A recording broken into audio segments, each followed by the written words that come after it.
Okay, I think we are live. Hello, world. The name's FLIXTER. Mr. FLIXTER. And tonight, we're going to talk about the Sean Connery James Bond movies. But before we get to that, I got some birthdays I want to talk about, and of course, the weekend box office update.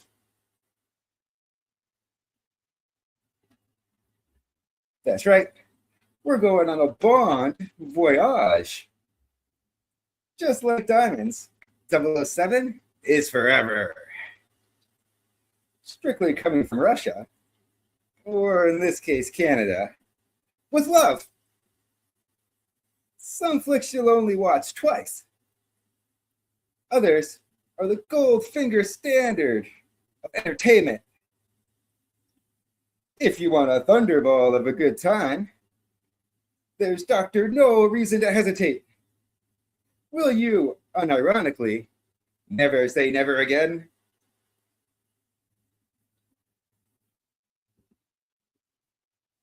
And with me is my girlfriend, Sabrina.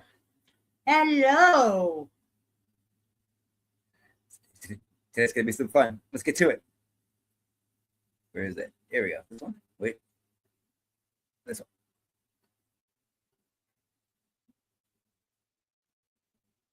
Okay, try that again.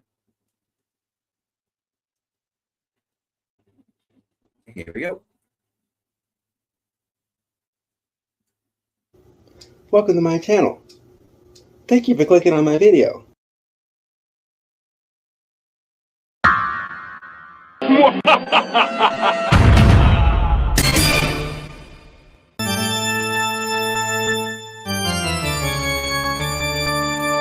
He said he was on the verge of a discovery so terrific that he doubted his own sanity. There was a strange look in his eyes, a mystery. We all go a little mad sometimes.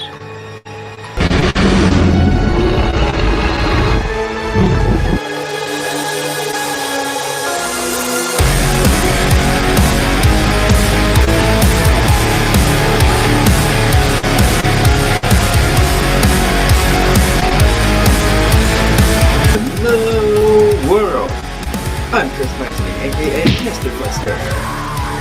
Here to talk motion pictures. Mr. FLIXTER.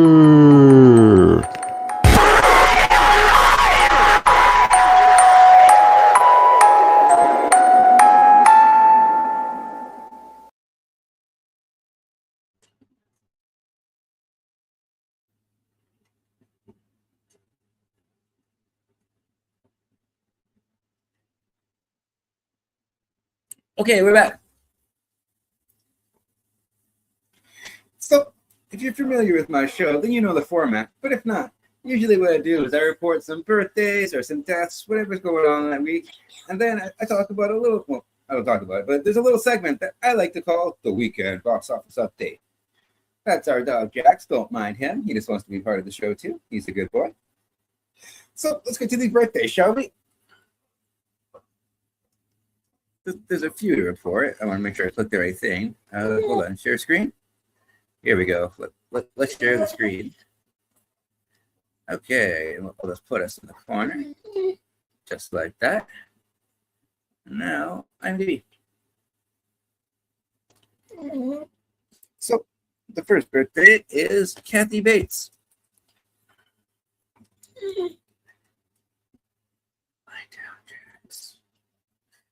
Whoa, there's going to be an Angry Birds 3? I didn't know that. That's cool. Kathy Bates.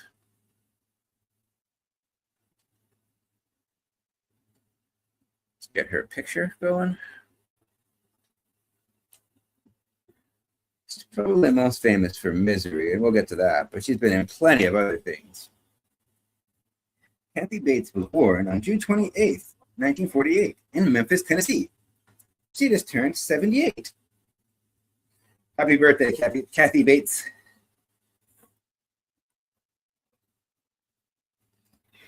So, let's take a look at her body of work. Oh, we got a lot of acting credits.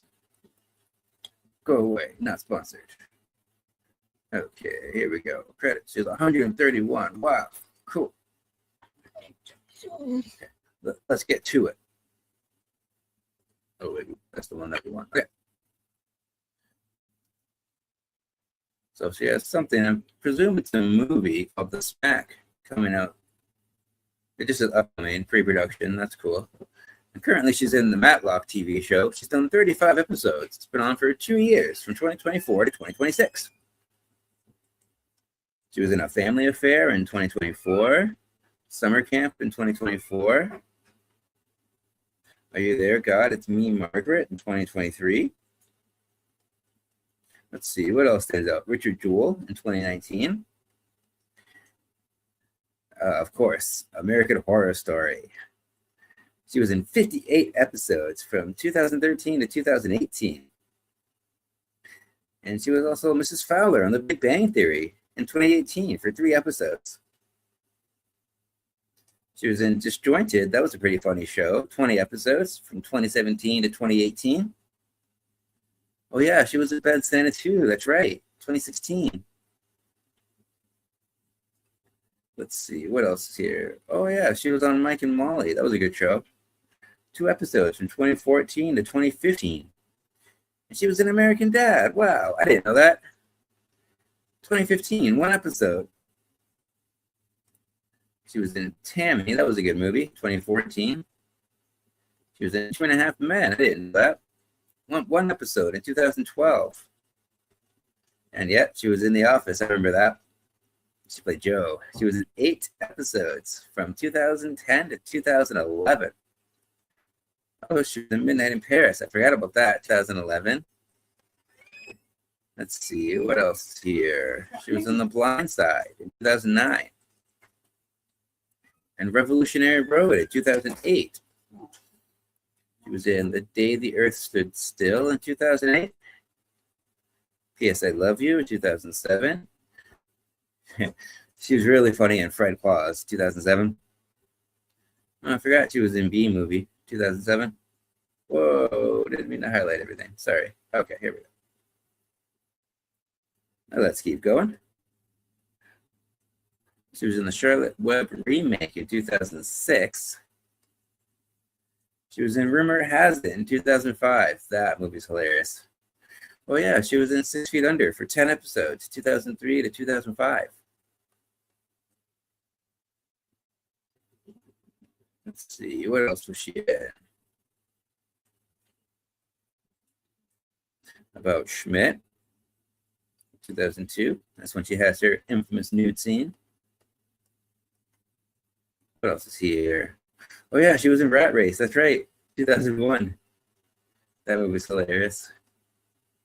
And she was in a version of Annie. Yeah, that's right, 1999.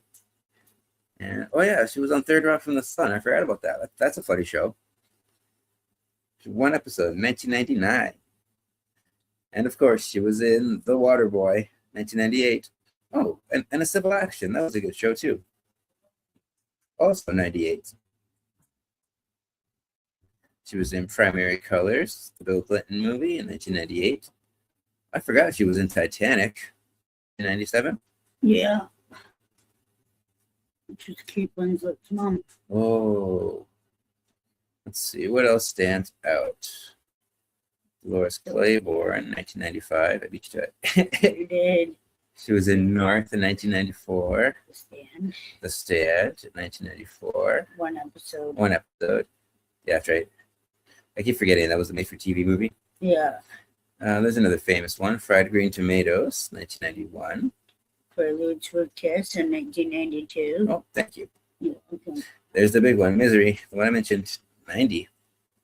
I thought it came out later than that, but I talk a little bit more about Misery in a Stephen King episode that I did last year. Dick so Tracy. Yeah. That episode is on my channel if you're interested. And Dick Tracy was in 1990. Let's see, what else is here? LA Law, 89, 1 episode. Roe versus Wade in 1989. Interesting. High Stakes. Oh, High Stakes, 89, thank you. Oh, wow. Arthur 2 on the Rocks. Oh, 88. I didn't realize that. I've seen that movie so many times with my mom. My Best Friend is a Vampire, 87. That's a good one. That's a guilty pleasure. She was in St. Elsewhere Yeah. for 2 episodes from 86 to 87. Cagney and Lacey. Oh, wow. 1 episode, 1986. Yep. Two of a Kind sounds familiar. 83. One Life to Live. She was in One Life to Live. Oh, I didn't see that. 1 Thank you. episode. Yeah, 84. Oh, wow.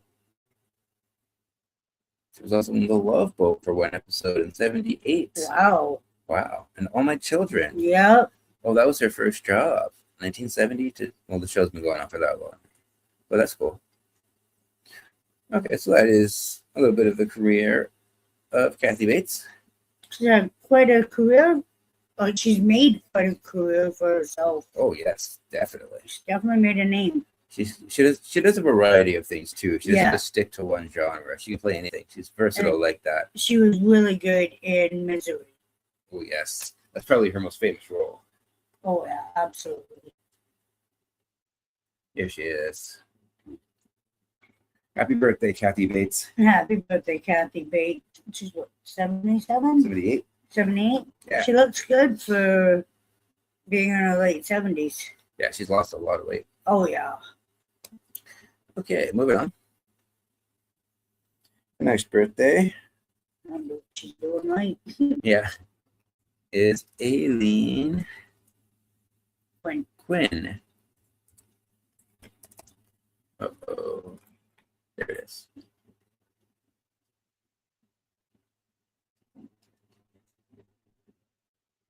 Here's her picture.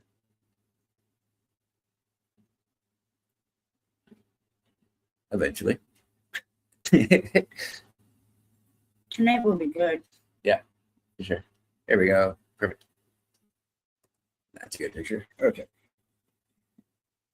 She was born June 28th, 1971, in Yardley, Pennsylvania. She just turned 55. Happy birthday, Aileen Quinn.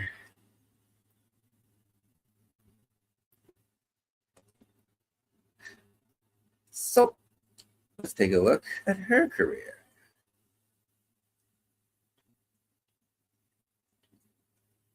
Go away. Not sponsored. I gotta catch up on the boys. Okay. She has 10. All right. That's cool. She was in the Will and Grace reboot for 1 episode in 2020. Let's see. What else stands out? The Frog Prince in 1986. Okay. She was in The Wizard of Oz in 1982. Oh, remake. And of course, probably most famous for being the original Annie in 1982, the film version. And her first movie was Paternity in 1981. Oh, okay, cool. So that is the career of Aileen Quinn.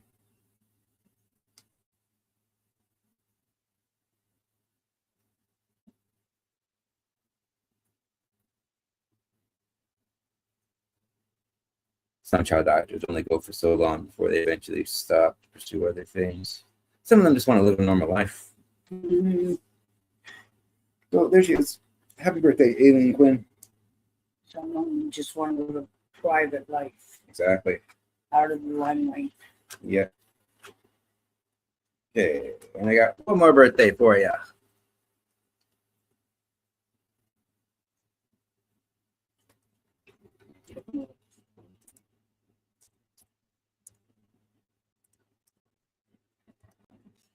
Jeff Cohen.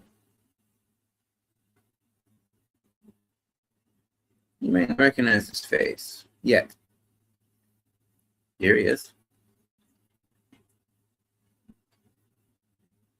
Especially doing sleep.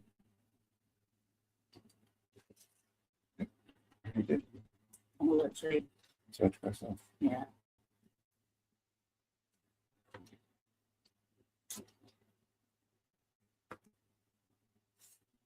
So Jeff Cohen was born June 25th, 1974, in Los Angeles, California. He just turned 52. Funny, he's only a couple of months older than me. Yeah. Happy birthday, Jeff Cohen.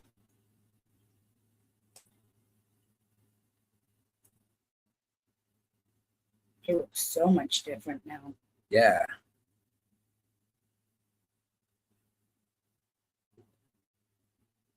Okay. He's got 17 acting credits.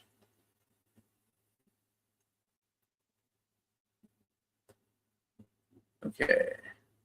He's probably most famous for The Goonies. There's a documentary there. He played Chunk, but we'll get to the Goonies original. documentary.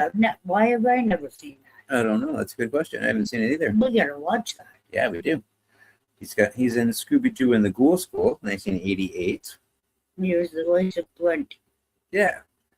Let's see. Popeye and Son, the show, for 3 episodes in 1987. Oh, he was in Family Ties for 2 episodes. Yeah. From 1984 to 87. Let's see what else stands out. He was in a music video. There it is, The Goonies, Chunk, 1985. Good year, good year. Fantastic film. Highly recommend it if you haven't Kids seen it. Incorporated. Oh, okay. I don't know what that is. 1 episode 84. He was in Facts of Life. Yeah, and Webster. For 1 episode 84. Webster was 1 episode 83. Okay, and her first TV movie was Little Shots. Tales from the Dark Side. I don't know what that is. Sounds familiar. Oh, okay. Remind me to look that. Okay. So that is the career of Jeff Cohen. Happy birthday, sir. It's Tales from the Dark Side. Yeah.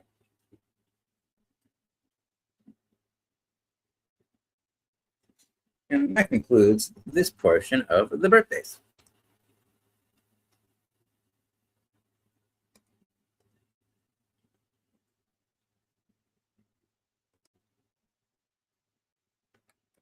So now I present the weekend box office update. Because I've been skipping it, never been doing it. So I want to try and just kind of catch up a little bit. And then I'll put a timestamp for when I actually start talking about James Bond, Sabrina and I. Here we go, domestic box office. So we're done with the business, right? Yes, thank you. Okay, so this is the weekend, last weekend, June 26th to the 28th. This weekend right now is a big weekend. Can't wait to see what was top the box office next week. For 4th of July is one of the biggest weekends of the summer, of the year, actually, for movies. And to all of our American friends, Yeah, happy Independence Day, by the way. So we thought we'd do the Great American Hero, James Bond.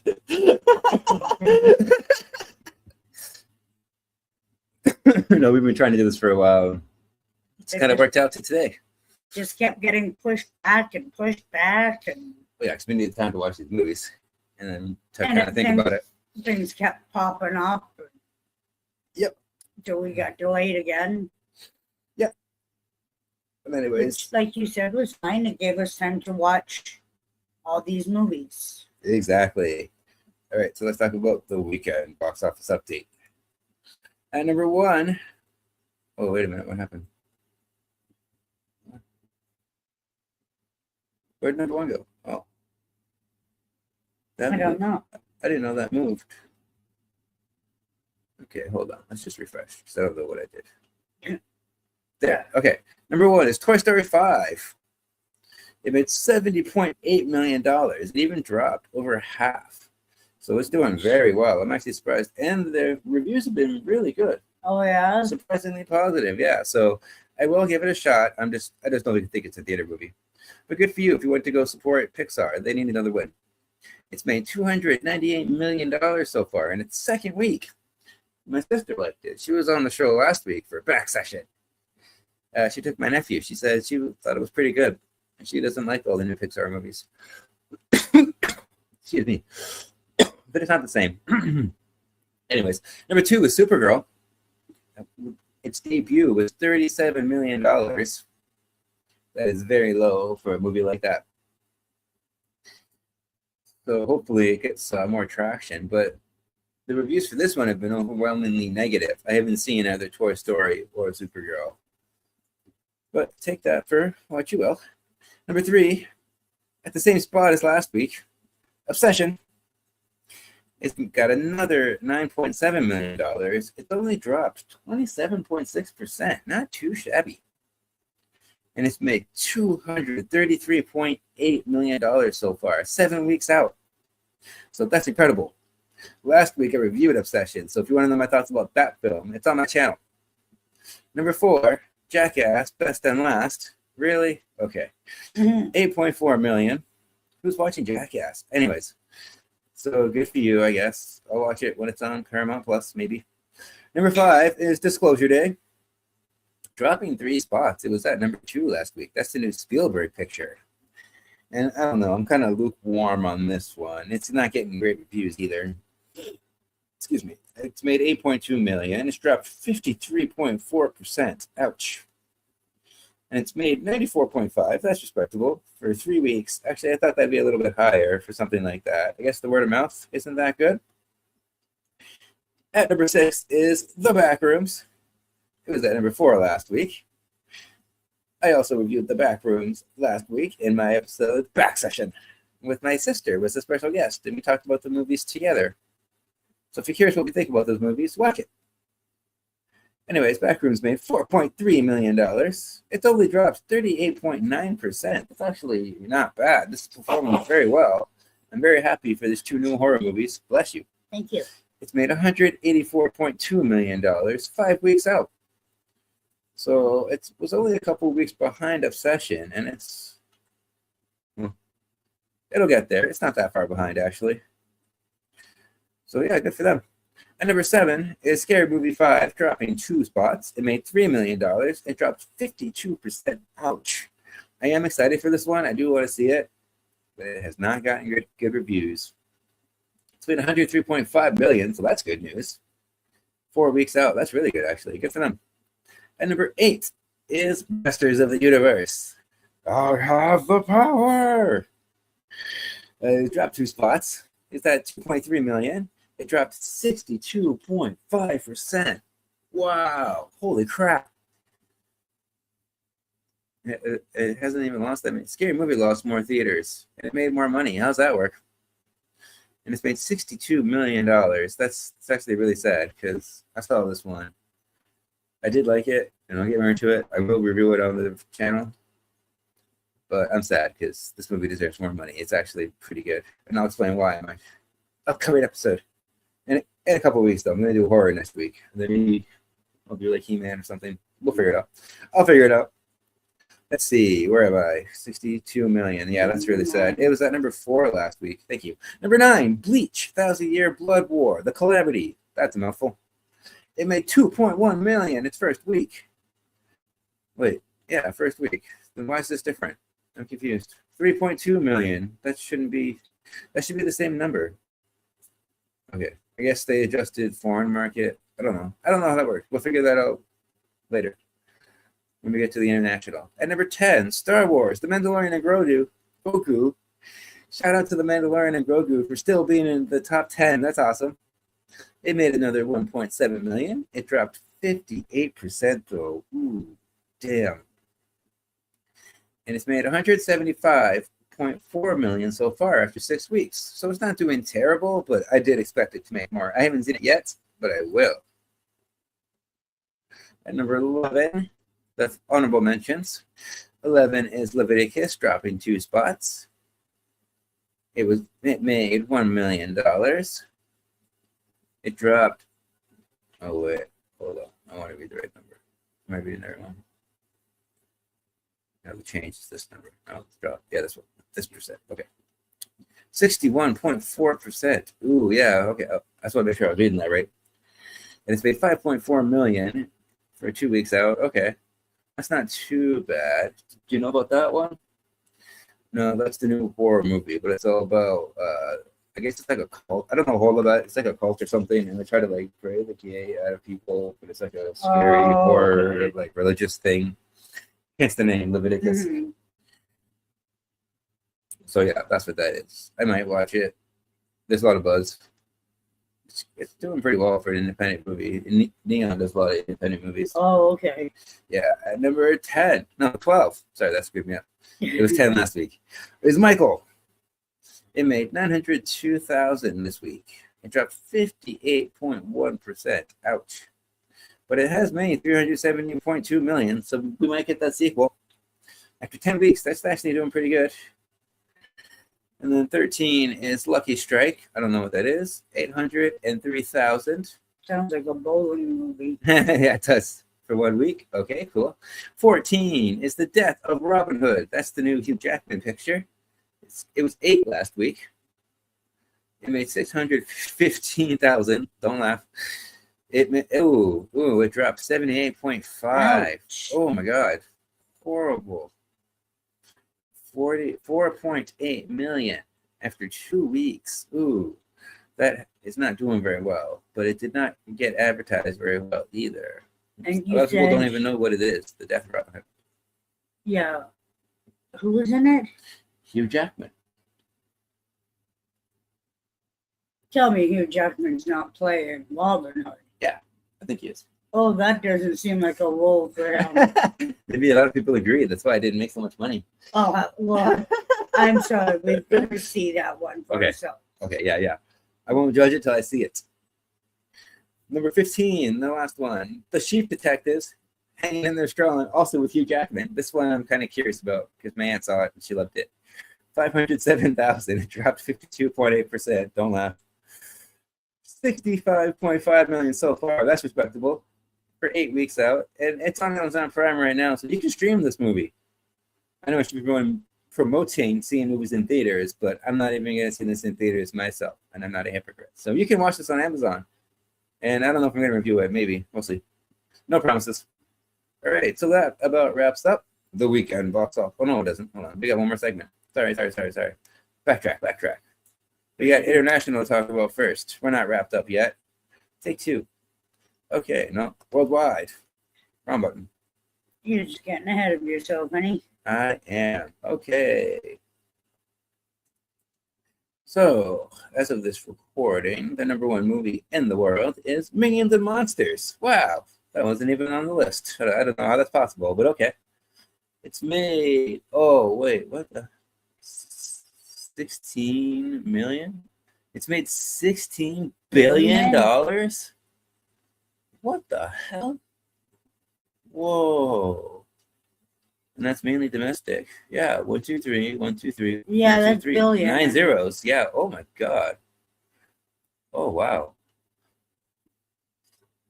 I'm literally Which- speechless. Tells me that if it's made that much money, it's got to be a pretty good movie. We've been together 4 years. You ever see me speechless like that? No. Believe me, people, Mr. FLIXTER does not get speechless. Thank you. I'm going to take that as a compliment. You should. Number 2 is Super Mario Galaxy. I will review this one. I'm just waiting for it to stream. $1 billion. Even split. Number 3 is Michael, actually. Wow, that's pretty cool. I'm really happy for this movie. I didn't really like it, but I'm happy that it's doing well.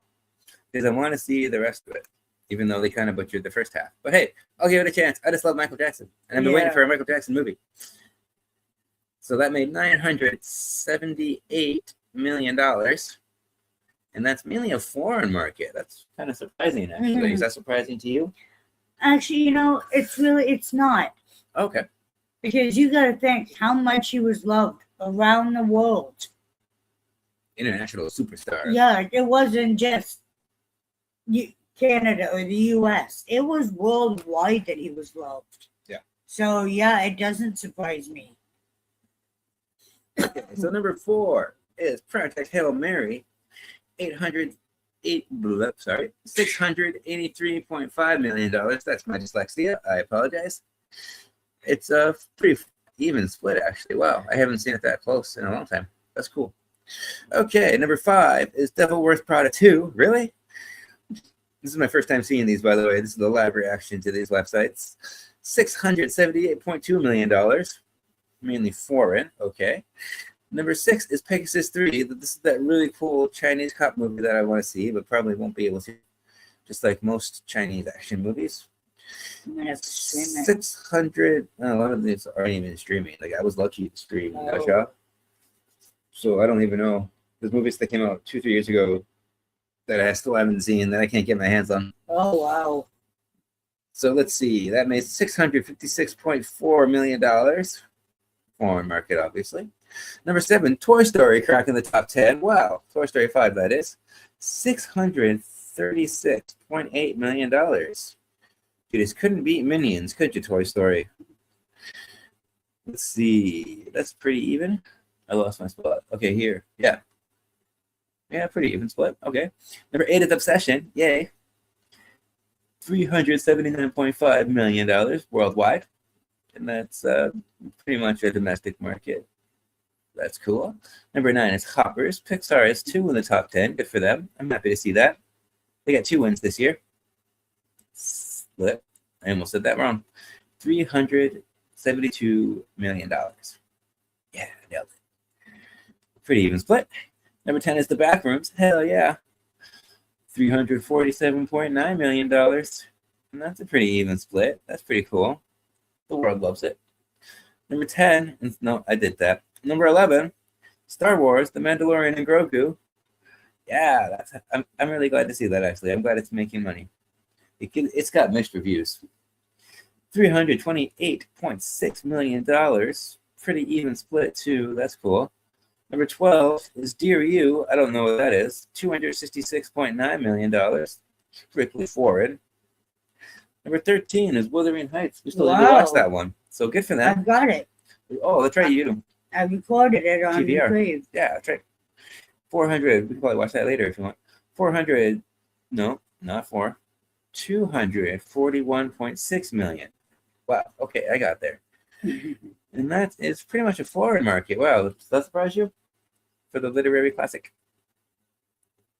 Actually, it does. Yeah. At number 14 is Scary Movie. That's pretty good. 218.3 million worldwide. Pretty even split, too. And the last honorable mention is Blades of the Guardians.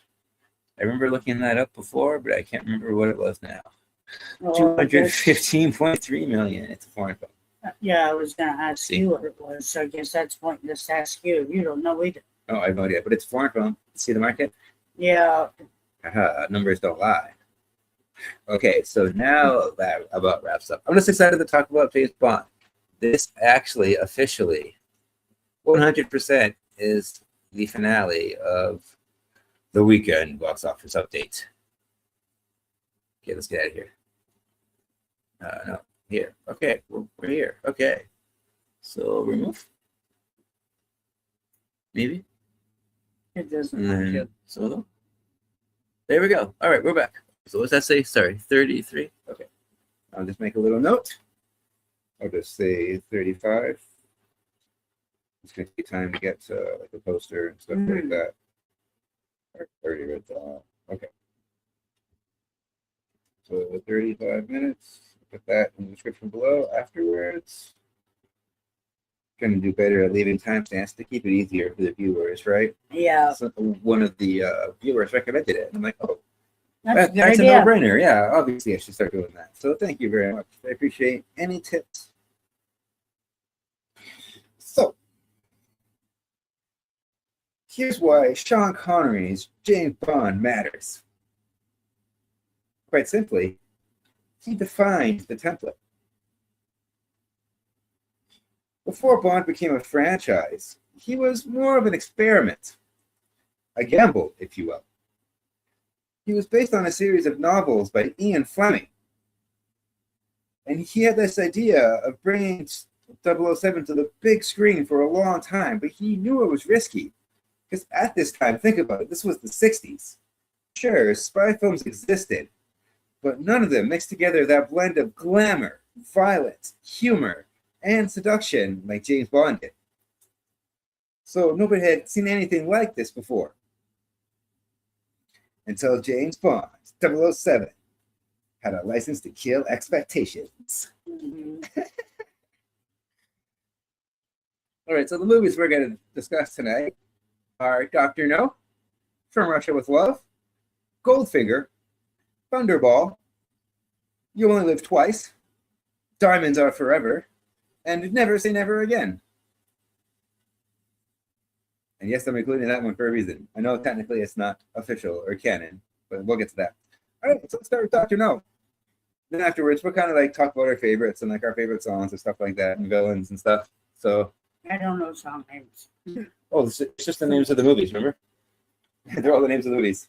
Except for Dr. No. Dr. No doesn't have a theme song, but I will talk about the songs as we go. All right, let's get that poster.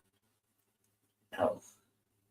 I knew it. It's about 35. Ooh, Where we go? we're here. At the stage. Okay. Put us in the corner. So what's your favorite Sean Connery and James Bond movie? Leave comments below. We can talk about it. Who's your favorite Connery villain? Every Bond movie is as good as its villain. Let's talk. Speaking of villains, Dr. No. If I can spell. Dr. No. Dr. No. Doctor. No. I had to. Here we go. Yeah, we've been playing this for months. We just needed time to watch the movies, to think about them, and we thought about how we're going to do this too. It's going to be like an ongoing series, we think. Yeah. So next time we'll talk about another Bond, and then like we'll do this each month, and then like next month is the next James Bond episode, so on and so forth, etc., etc. Don't worry, we got plenty of Bond content planned coming for you. So let's start with Dr. No. The movie came out in 1962. The novel came out in 1958. The director is Terrence Young. It was written by Richard Maybaum, Johanna Harwood, and Berkeley Mather.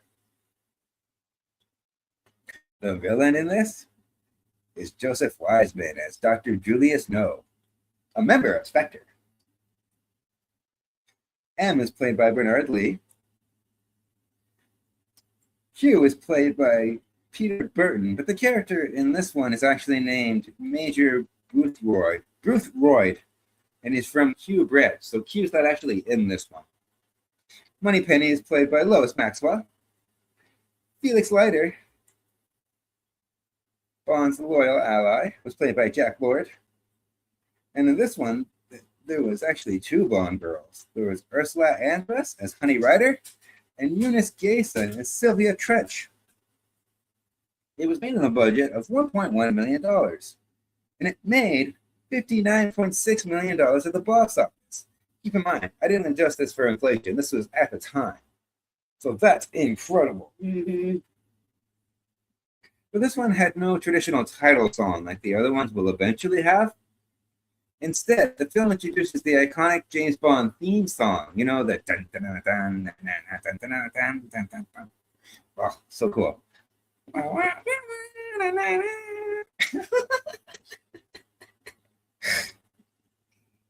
Gotta love his works. Full of strange noises.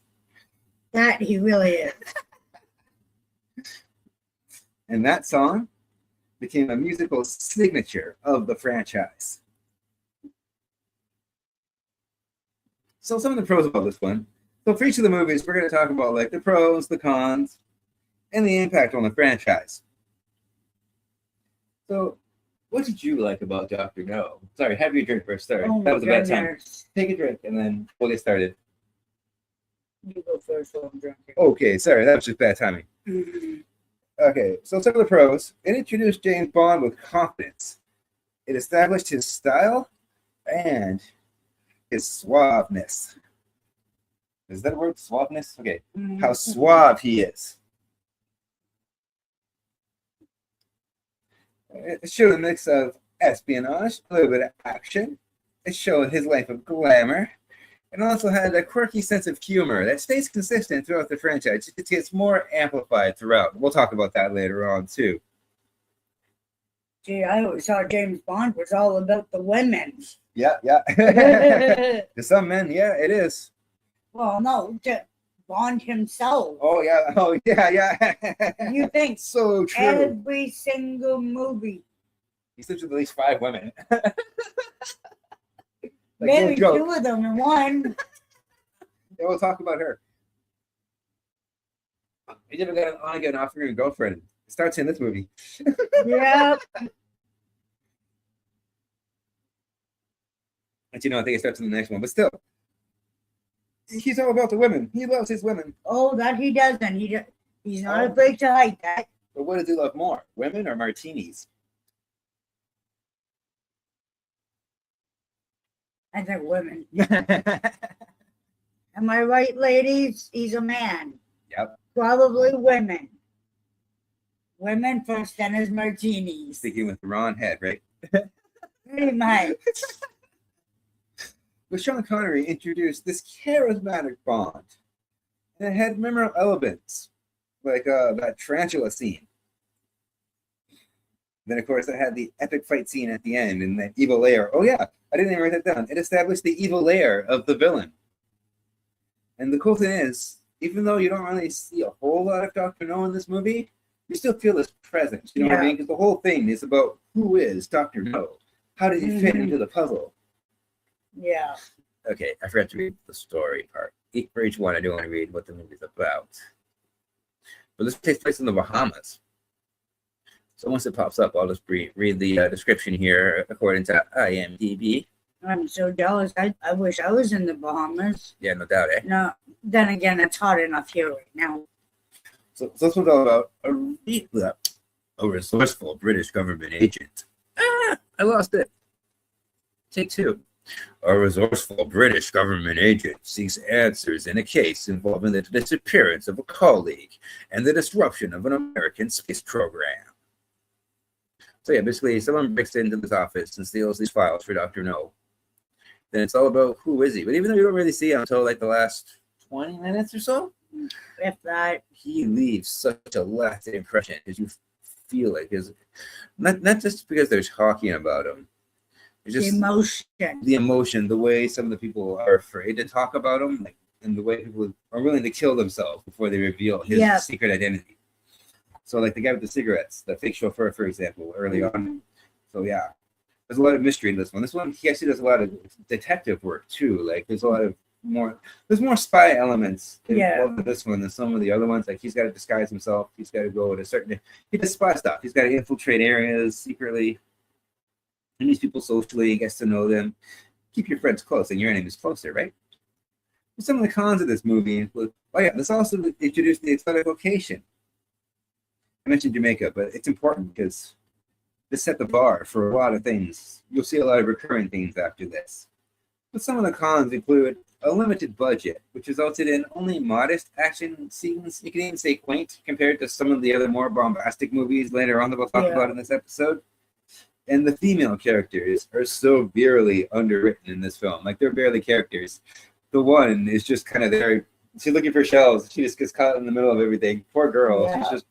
She's just out minding her own business. And then all of a sudden she becomes like an innocent bystander almost, because these people want to kill her, even though she has no idea what's going on. It's kind of funny if you think about it. Yeah. But anyways, if you think about Bond movies too much, everything falls apart. So we'll just move on. But yeah, modern audiences expect more from female characters, and eventually the franchise does get better. So it's a flaw, something that they improved on at least. As far as the franchise impact, I think it goes without saying that as the first Bond film, it launched one of cinema's longest-running, most lucrative franchises, proving that audiences would embrace the sophisticated spy adventures. And it created this blueprint followed by many other later installments. So that's my thoughts. What do you think about Dr. No? I think, like all of the James Bond movies, right through until the newer ones, the graphics are they're cheesy. But for the time back then, they were all the rage and elaborate and not even thought of. With the giant fish. And Yeah. the fish tank at the evil there at the end. Yeah, it's really cool. And the way they do how Dr. No has no hands. And he's got it's a pretty sad story, actually. But again, you barely get to see this guy. You feel for him. And you're actually scared of this guy because you know what he's capable of. So, do you have anything else to add about Dr. No? No. All right, moving on. Yeah, must watch. Must watch. Highly Start recommend. with the first one and just binge watch. Yeah. Hell yeah. That's a good day watching James Bond movies. Yeah. Pardon my stutter, y'all. Okay, next up is From Russia with Love. Maybe we should do that on your next day off. Yeah. Watch all the next Yeah. episodes. Yeah, like Roger Moore. Yeah, that's what I mean. Watch all his. I know you're looking forward to Roger Moore. I like both. From Because Russia I'm with a big Love. fan of Sean Connery. Yeah, we'll get to Roger Moore. All right, here it is. I love this poster, by the way.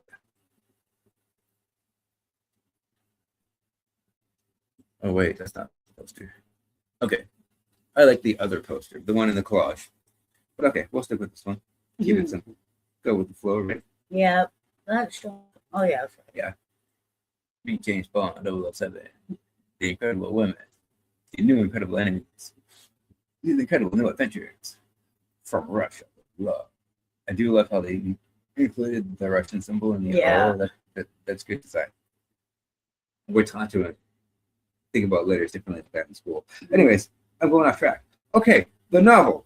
It came out in 1957. It's called From Russia with Love, same title. Most of these movies are based off books. The director was Terrence Young. He returns. Yep, pretty sure I said that name before. The writers here were Richard Maybaum and Joanna Harwood again. The villains are Lottie Lenya as Rosa Cleft. Robert Shaw plays Red Grant. And Anthony Dawson plays Blofeld. But he's uncredited in the film. I had to look that up. Because you never see Blofeld's face in this movie. But he's a very prominent figure. So I just think it's cool that right in the second movie they introduced this big villain. And I like how Spectre is this through line that continues in each movie. So, Anne was played by Bernard Lee. Q was played by Desmond Llewellyn, thank you. Desmond Llewellyn. Did I say that? Llewellyn? I will get this right. I never knew how to say that. That's cool. And he would end up playing the character for like the next 30 years until 1999. So this was the first time that he appeared as Q. That's pretty cool. That's how monumental this film is. Anyways, Moneypenny was Lois Maxwell again. I think I said Louise before, but it's Lois. Felix Leiter was Pedro Armanderez. Sorry if I butchered that. I don't speak Spanish. The Bond girls were Daniela Bianca as Tatiana Romanova. Eunice Gayson was Sylvia Trench, Bond's semi-regular girlfriend. Yeah, this is the one that was introduced. This one was made on a $2 million budget, so it was double the first movie. Yeah. And it made $79 million at the box office. So that pretty much cemented it right there. Bond was a hit. People love Bond.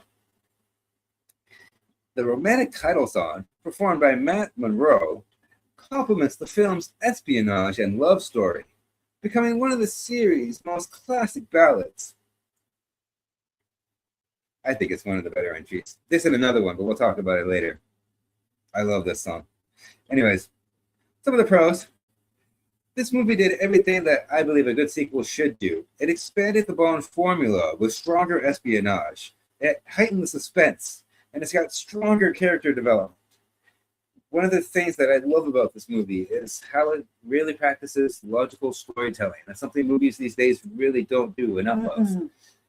Something happens, which leads to another thing, which leads to another thing. Someone's actions leads to something else. Bond does things, and sometimes he screws up, and it has repercussions, or other people screw up, and then Bond gets the upper hand. Like, this movie is so cool. It's like a game of chess. I love this movie so much. What I It's love so about complex. the Bond movies is the action. Yeah. The action sequence. most movies is either just too much of it or not nearly enough of it. Yep. But I find the James Bond movies, there's enough of the action, but there's also the romantic side of them, which I'm sure a lot of baby boomers love. Yeah, Because so many of them no doubt. love Sean Connery. This one in particular, I like the realistic Cold War setting. And it has that iconic, memorable train sequence with that fight. It's so cool. And also, I do want to point out, it has a highly intelligent plot. If you really want to compare it to movies nowadays, this is a movie that really makes you think. Because people did certain things differently. Things would go like other people's way, and it's fun to think about like how it might have played out if they played chess differently. It's so cool. But some cons. This movie's a lot slower than the Bond films that you're probably more used to, the ones that you're more familiar with. Because let's face it, the younger generation probably hasn't seen these movies, and it's a shame. You really They really should. They're on Crave in Canada. They're all there. All of them. I'm just happy to finally talk about Bond on this channel. I've wanted to for so And long. I'm sure that for those that don't live in Canada, what your streaming services are, you can probably find them. Yeah, Max. Try Max. But yeah, like I was saying, there's a slower pace in this one, and there's not as much as an emphasis on gadgets. It has gadgets, but not as many, and they're few and far between. But the gadgets they have, they use them in really cool ways. Like the magnet and the tracker and everything. Yeah. He's got the big one and they got the little one inside.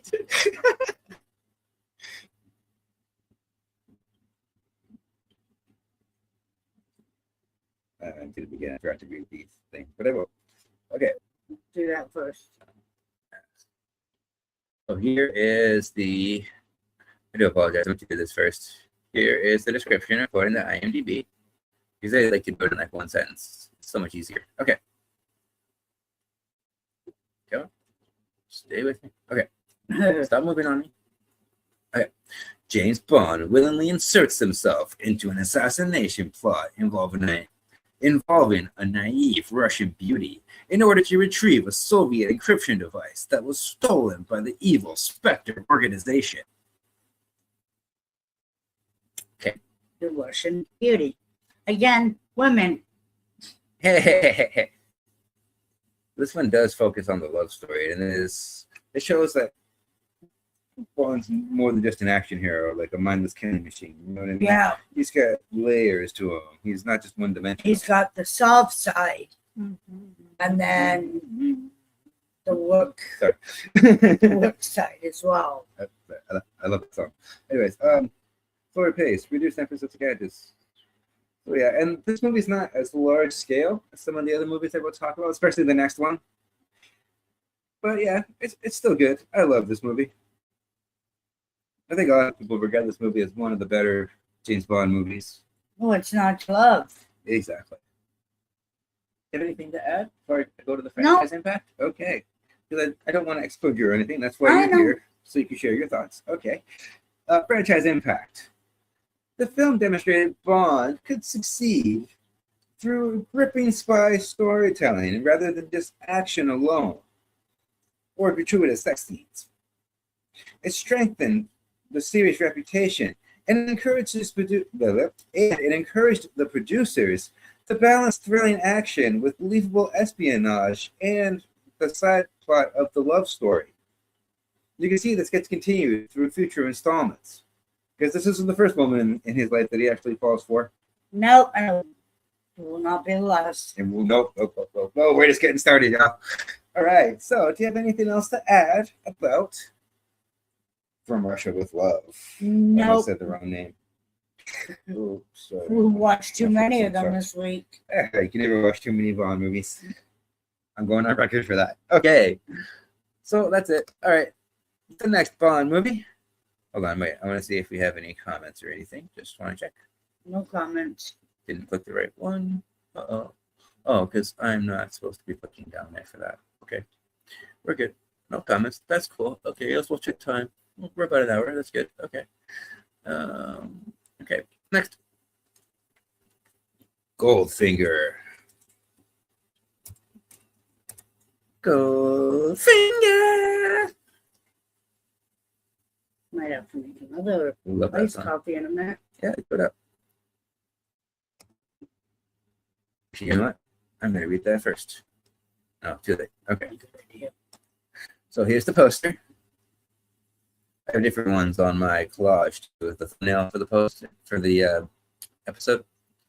So yeah, if you want to make a nice copy, I'll get started on this. Well, I've still got some Okay, left, cool. but I mean, after I'm done with this one. Yeah, no worries. While investigating a gold magnet smuggling, James Bond uncovers a plot to contaminate the Fort Knox Gold Reserve. Yeah, we got there. I didn't forget this time.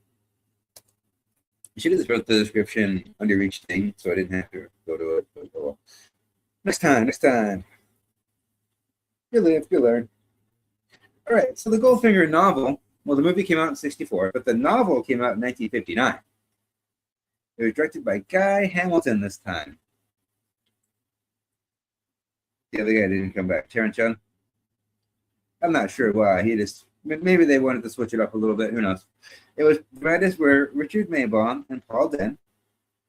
The villain in this one is Gert Frobe as Auric Goldfinger, and Harold Sakata as Oddjob. M is played by Bernard Lee again. Q is Desmond Llewellyn. Thank you. Miss Moneypenny was Lois Maxwell again.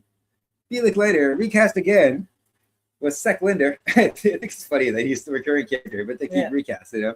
So whenever you see him, it's hard to tell until they actually have to say his name. It's like, oh, that's Felix. Yeah. Did you notice that too? I did. I haven't watched them back to back like that before, so it was just cool to see that. In this We're one, working on that. yeah. In this one, the Bond girl was played by Honor Blackman, and she was Pussy Galore. Also, Shirley Eaton was Jill Masterson. And yes, they fought hard to not have that name in the movie, but they still got it in the movie. Wow. It was made at a budget of $3 million, and it made $125 million at the box office. So it was made. So if you think about it, the budget was the same as the first two movies combined. Yeah. And it made more than the first two movies combined. That's outrageous, especially for the 60s. That's why we keep saying that James Bond movies are must-watch movies. Yeah, no doubt. And here's why. Well, let's talk about this song, because this is actually a really good song, too. The Goldfinger song. It was performed by Shirley Bassey. It's a powerful, brass-heavy anthem, and it's widely regarded by many others as one of the greatest Bond themes, including myself. I think it's up there with another one that we'll talk about later on. Actually, there's two other ones that I think might be contenders. You Only Live Twice and Diamonds Are Forever. Yeah, Great songs. absolutely. But this also helped define the movie's musical style and the kind of style for the opening sequence. Like this was a game changer. This was like the blueprint from now on for all the Bond movies. And here's some pros. It pretty much perfected that classic Bond formula. It shows more iconic gadgets than ever before. It's got such a memorable, iconic evil villain with one of the greatest lines in cinema history. Not just Bond movies. This is one of the greatest movie lines. He's like, "So, you expect me to talk? No, Mr. Bond. I expect you to die." That says so much about just how evil this guy is. I don't care about your information. You're dead. Screw you. I don't care. Eventually, he does talk him out of it. But hey, it's such a cool scene. That laser scene is iconic, too. So many movies and the TV shows have tried to replicate that laser scene. Like The Simpsons, for example, when they move to Cyprus, it's so funny. Yeah. Yeah, he's supposed to die. They tackle him. No matter who tries to duplicate that laser scene, nobody will ever compete.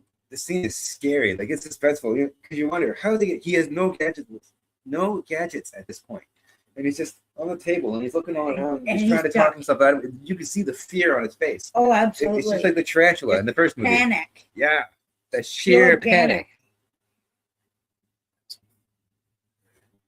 Okay. Oh, where was I? Okay. This also injected more wit than the other movies done too. Before this, they weren't really that funny. This is one of the funnier Bond movies. You really see the difference in the humor.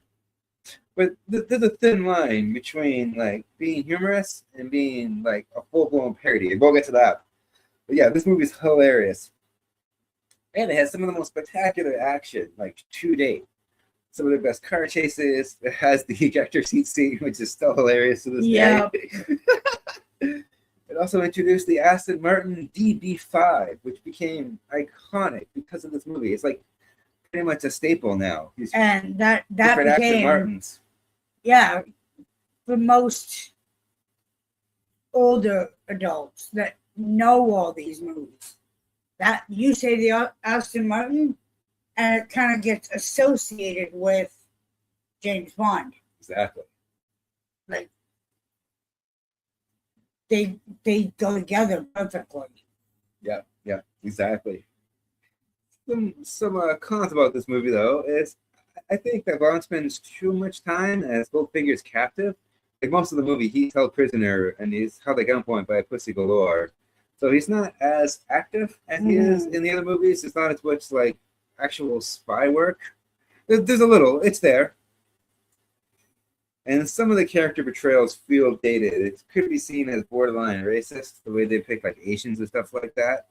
But I love Oddjob. He's such a classic villain with that hat and the way he crushes the golf ball. Yeah. That's Oddjob. Yeah, he's like the Korean guy. I think he's Korean. So I think I skipped all that part actually. So this was written by Richard Maybaum. Yeah. Harold Sakata was Oddjob. I read that stuff, right? Secklander. I think I did. I believe so. Okay, cool. I just don't want to miss anything. Moving on. Do you have anything to add before I go into the franchise impact? No. No, we pretty much covered it. Cool. What do you like about this movie? Oh my goodness, what? Like, there's so many iconic scenes. The lady painted in gold. They had the whole That was creepy, I thought. match. Yeah. That woman painted in gold, to me, that was just creepy. Yeah, that's so creepy. But it was, although it was creepy, it worked for that particular scene. I can't imagine them doing that scene with her being her normal skin color. Yeah. Or any other color they decided to paint on her. First time you see it, it's so shocking too. Yeah. It comes out of nowhere. He just walks into the room and then boom, she's there, dead, painted in gold. Yeah.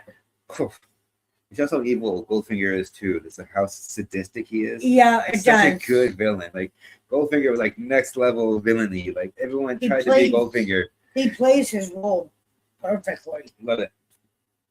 This is often considered the definitive Bond movie, and I can attest to that. If I'm introducing Bond to new people, I usually show this movie first before I show any other Bond movie. Like, yeah, watch this. This is Bond. It has some of the most elaborate gadgets so far in the franchise. This introduced the Q department. It's the first time we actually go to Q's area, and you see all the different people working on different stuff in the background. And he goes through each of the gadgets one by one and explains to them how like they all work. It's so cool. Those scenes never get old. Coffee. Yeah. Enjoy. Okay, let's move on. This also established many recurring franchise traditions, especially the stylish action.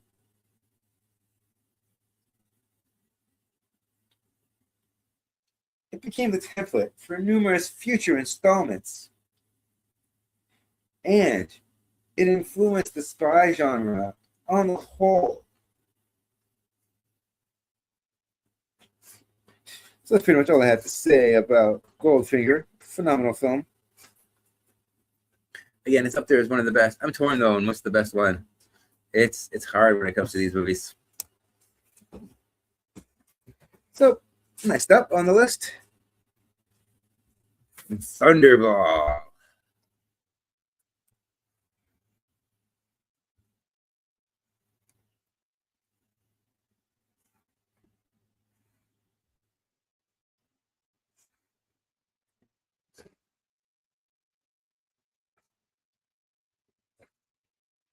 Okay, let's get that poster up, shall we?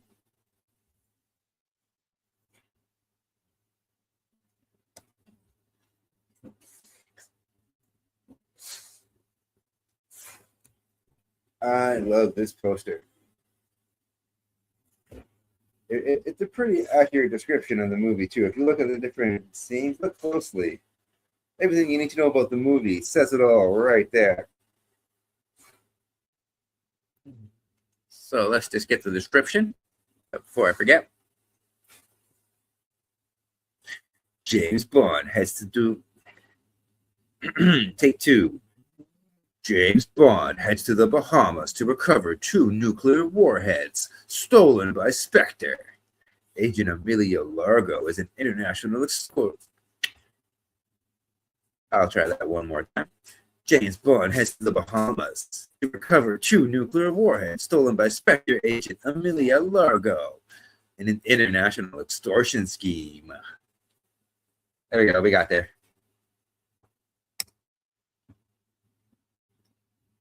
Let's bring this poster back up. And again, this pretty much set the template. This set the cliche for spy movies where they steal nuclear warheads. It all started here, y'all. Thunderball.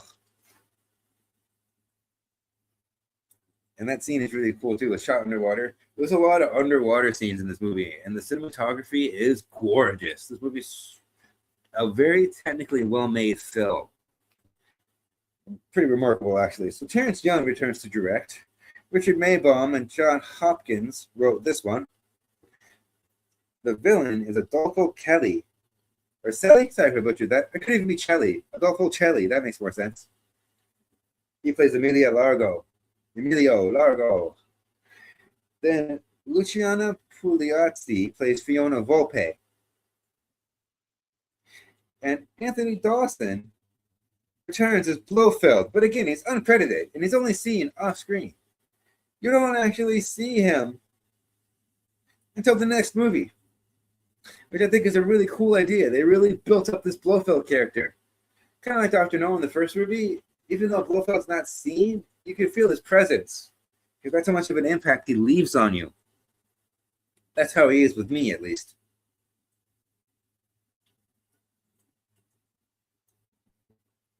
Anne was played by Bernard Lee. She was played by Desmond Llewellyn. No, Llewellyn. Sorry if I butchered that. I can't say his name. Sabrina can say it.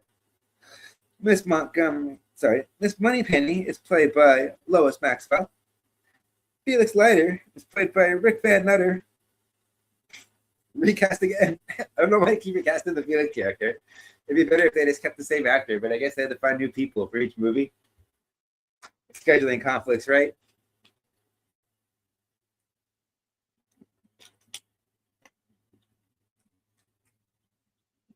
So, the blonde girl in this one was Claudine Auger as Domino Duval. And Domino is very popular. I know people love Domino. This was made on a budget of $9 million. And it made $141 million at the box office.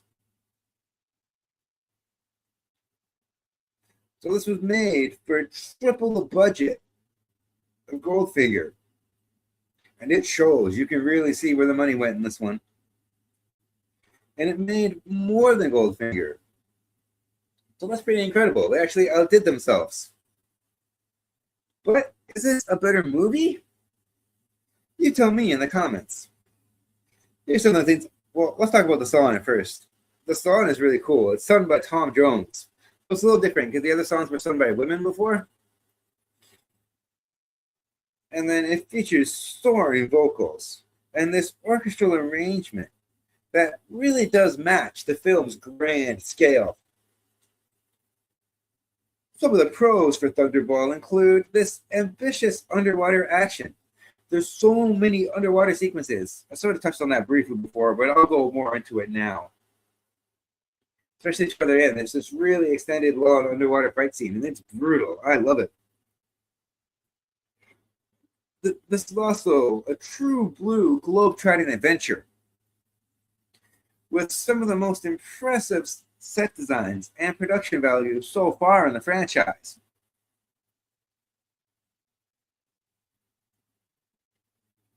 Like, this movie is the epitome of large-scale spectacle. All about this exciting villainous plot. It all reflected Bond's growing popularity. And Sean Connery is still charismatic throughout.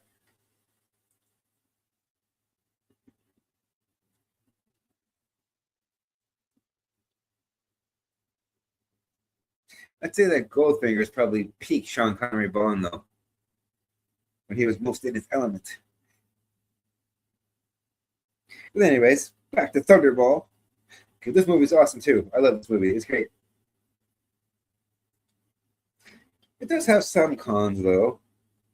I mean, some of the underwater sequences do tend to become repetitive, and it does severely slow down the pacing. It's also got quite a lengthy runtime, so that occasionally reduces the tension.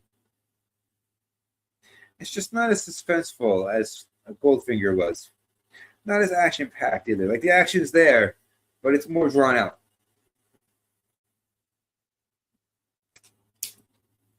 Yeah, I have very few bad things to say about Thunderball. I love this movie. It's great.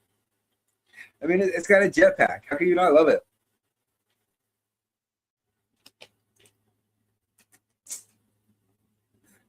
As far as the franchise impact goes, the film's commercial success confirmed Bond as a global blockbuster phenomenon. It demonstrated audiences' appetite for increasingly expensive, spectacular productions, encouraging most of the future Bond films to embrace bigger budgets, elaborate set designs, and bigger, bolder action sequences on an international scale.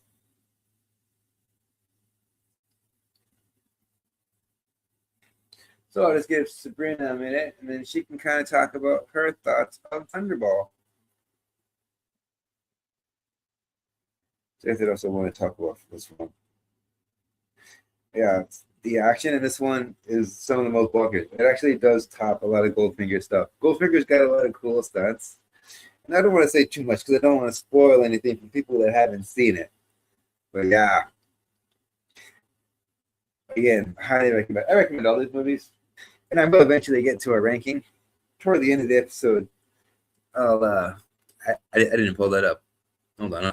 I'll do that right now, actually. So there's a new tab here. Okay. I need Letterboxd.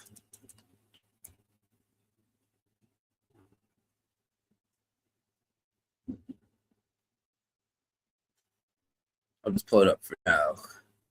Because I did start the list. I put a list of the 7 Bond movies that we're talking about tonight. Let's see. Oh no. That's it. Oh, wait, please check this challenge. Oh, I hate this stuff. Do I really have to do this now? Okay, I might not. It's being difficult. I said, please complete the challenge.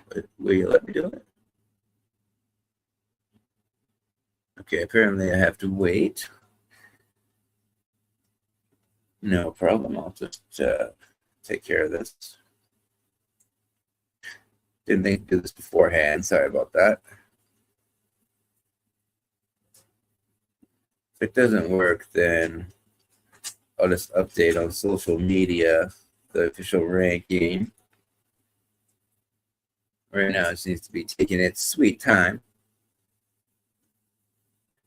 No, it's not really working. Okay. Well, we'll put a pin in that. Here's Thunderball's poster once again.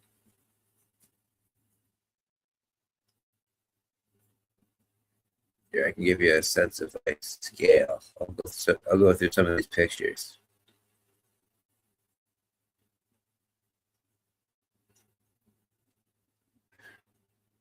Oh yeah, James Bond. He wields a harpoon gun in this one, and it's awesome. It's badass.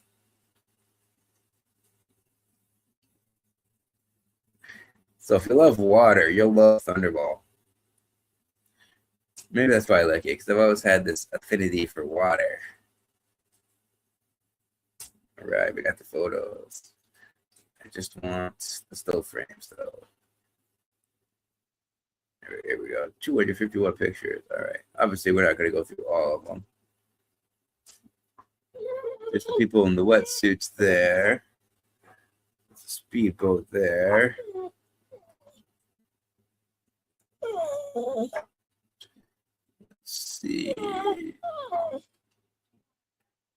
Let's see. Where can I get the sense of scale? Oh, that's them stealing the nukes. So whenever you're ready, we're on Thunderball. I'll give you a chance to talk about this one. You haven't had a chance yet. I'm just going through some of the pictures. This is them stealing the nuke. Oh, yeah. Yeah, so whenever your coffee's ready. They definitely have some beautiful water views. Oh, yeah. In all the Bond movies that have waterfalls, water views. No doubt. Especially this one. The cinematography is gorgeous. I love these underwater scenes. Go away. Not sponsored. Here's one of this. Here's a good shot. Oh, wait. Is this on a boat? That might be a boat. Okay, that's not what I thought. That's still a cool. Oh, no, that's not a boat. Okay. That's not what I thought it was, though.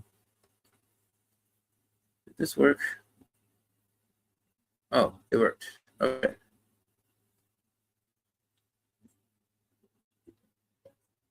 Yeah, it worked. There it is. Sean Connery, James Bond movies. Once we're done talking about the rest of them, we're on the fourth one now. We're like halfway through. Then I'll come back to this website. Hopefully it's a little bit more cooperative, and then I will rank them. Go back to Thunderball. Let's see. Trying to find some underwater shots. Or like something to really get a sense of the spectacle in this movie. Because this movie is ambitious with a capital A. And for the most part, I do think they pull it off. I do get how some people have said to me that this movie's slow or it's too long. Leave comments below if you agree. There's the jetpack. Awesome. So cool.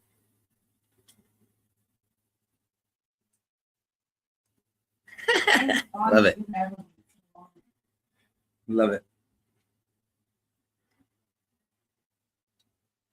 Apparently true on set, that was a working jetpack that only certain people were allowed to operate.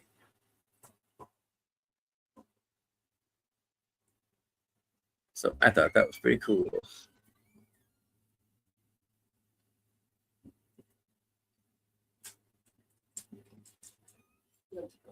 Let's see, what else could I show? Got some really good car chases. Some of the better car chases too. Although Goldfinger does have some really good car chases. Some of them are just better than others. You can see all the water shots.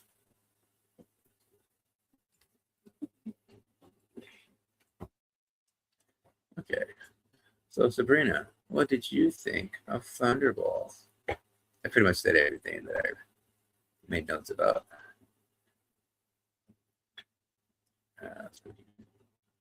I thought, like you said, the scenery alone was absolutely stunning. But the comedy aspect, Yeah, it's pretty funny. it is. Do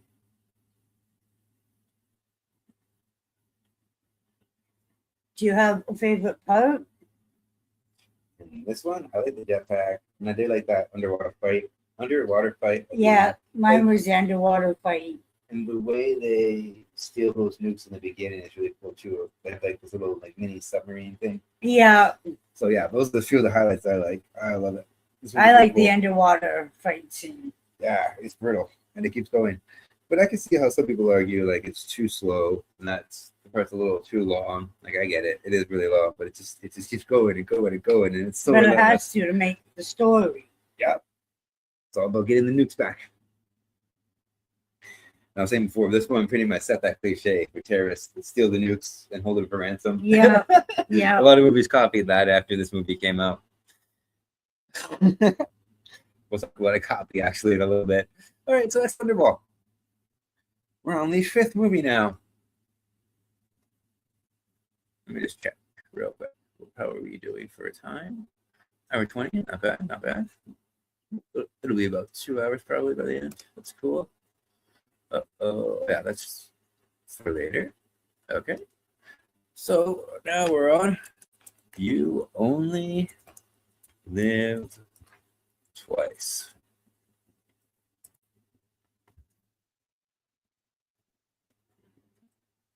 I'm really torn between this one and From Russia with Love being my favorites. It's because I love Japan so much. And I have a huge appreciation for Japanese culture, which plays a big part in the plot. Oh, wait. Okay, hold on. Before we get to the poster, I'll just start reading it before I go to the poster. How about that? I will figure this out. James Bond and the Japanese Secret Service must find and stop the true culprit of a series of space hijackings before war is provoked between Russia and the United States.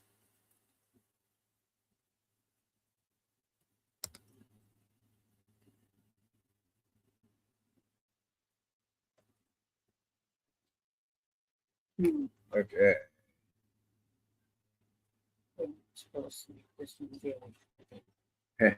That's fine. So I guess I didn't mention it because I'm not sure if I did. The Thunderball book came out in 1961.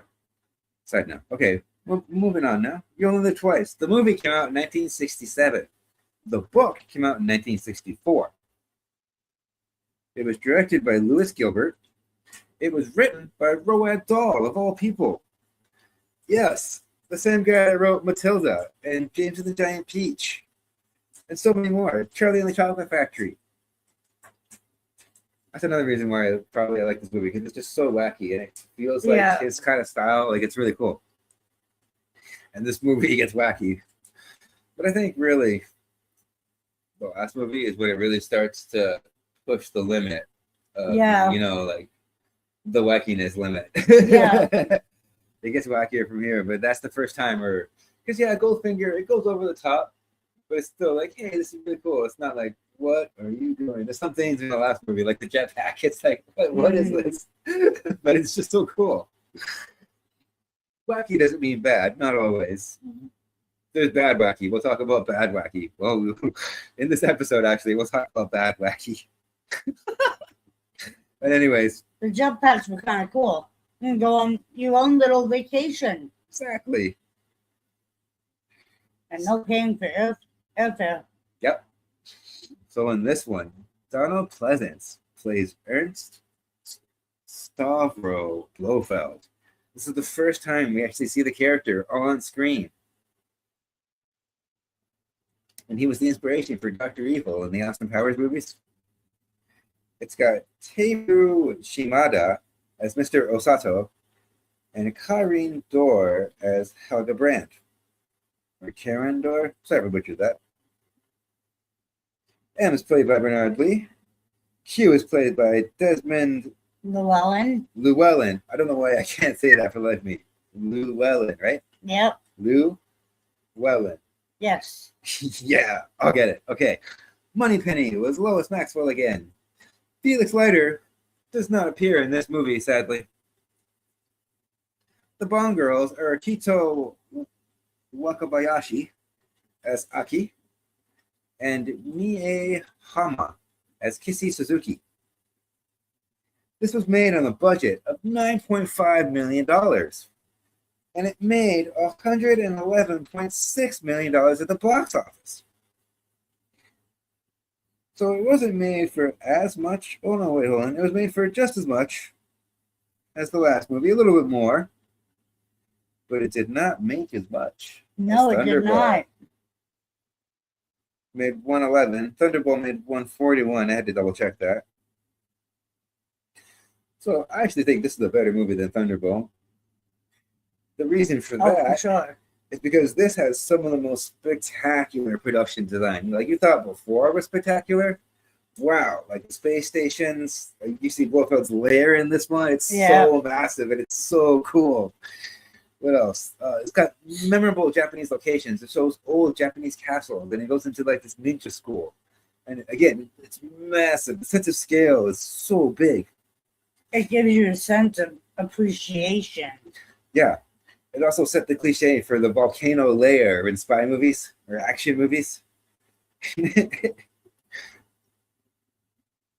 And this is probably one of the most famous villain headquarters in the Bond movies. Yeah. Would you agree? Like this, I love this Oh, lair. absolutely. Like Dr. Absolutely. No's lair is cool, but this one, whoa. This one takes the cake. Yeah.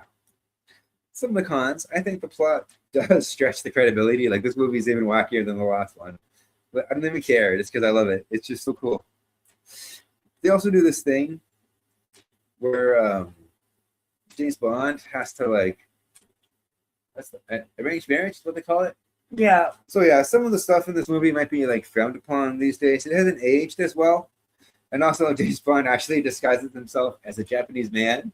So it's like, whoa, what are you doing? Like, oh my God. I want to know What am how I he pulled watching? that off. I know, but it's like, what was the point? Because he doesn't even really look Japanese.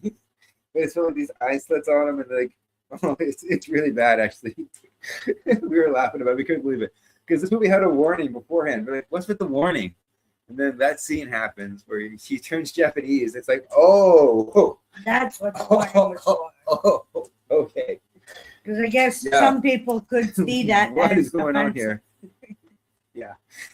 Because other actors during the time, there was offensive Japanese, well, not just Japanese, but Asian stereotypes. I think it was Mickey Rooney. He got in trouble for playing Asian people before. Oh, really? Yeah, did you hear about that? No, I It didn't. might not, don't quote me on that, but there's been other actors that played like really racist, like Asian stereotypes. This borders on that. I don't think this movie's racist, but it's on the edge. It's almost there. 'Cause it doesn't really disparage Japanese people at all. It never puts them down. It actually shows how intricate their culture is. It explains some of the martial arts like ninjutsu and sumo. It's pretty cool. I must admit, because of you, I wouldn't mind going to Japan, I love Tokyo. Japan. Yeah. So, what do you like about this movie? Or what don't you like about this movie? I've been talking a lot. Let's let you talk now.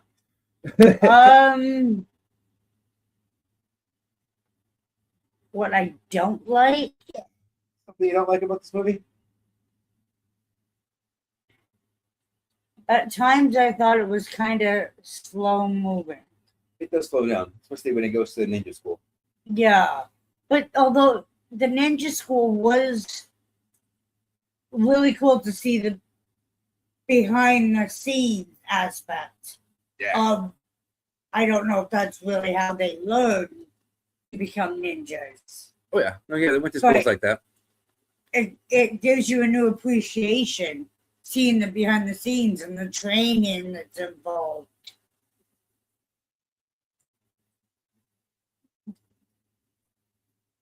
Yeah, just making sure I read the description. I want to show some of the pictures for this one, just to skip and just to show the scale, because I'm hoping they can see a picture of the lab. I love this side. It's really cool.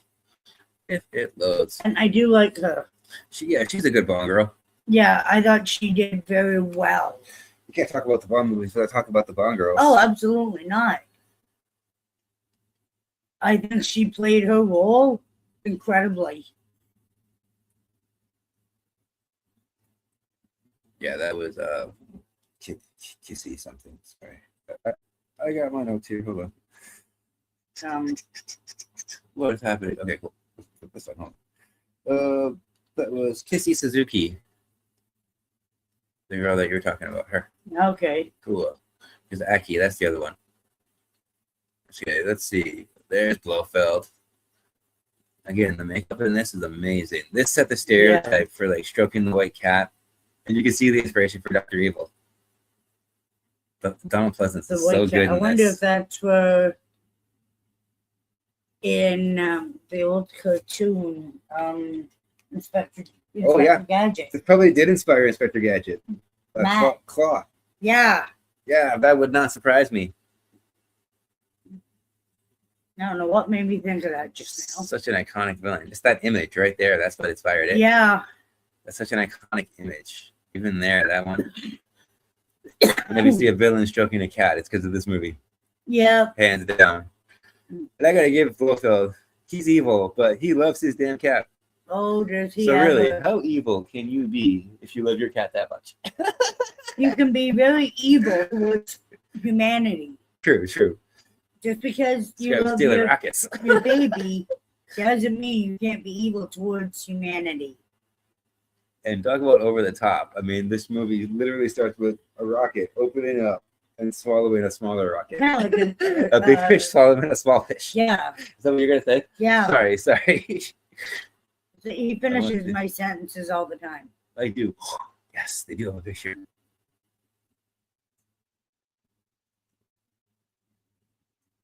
There's the lab. This lab is iconic too. It opens up on the top, and it looks like lava.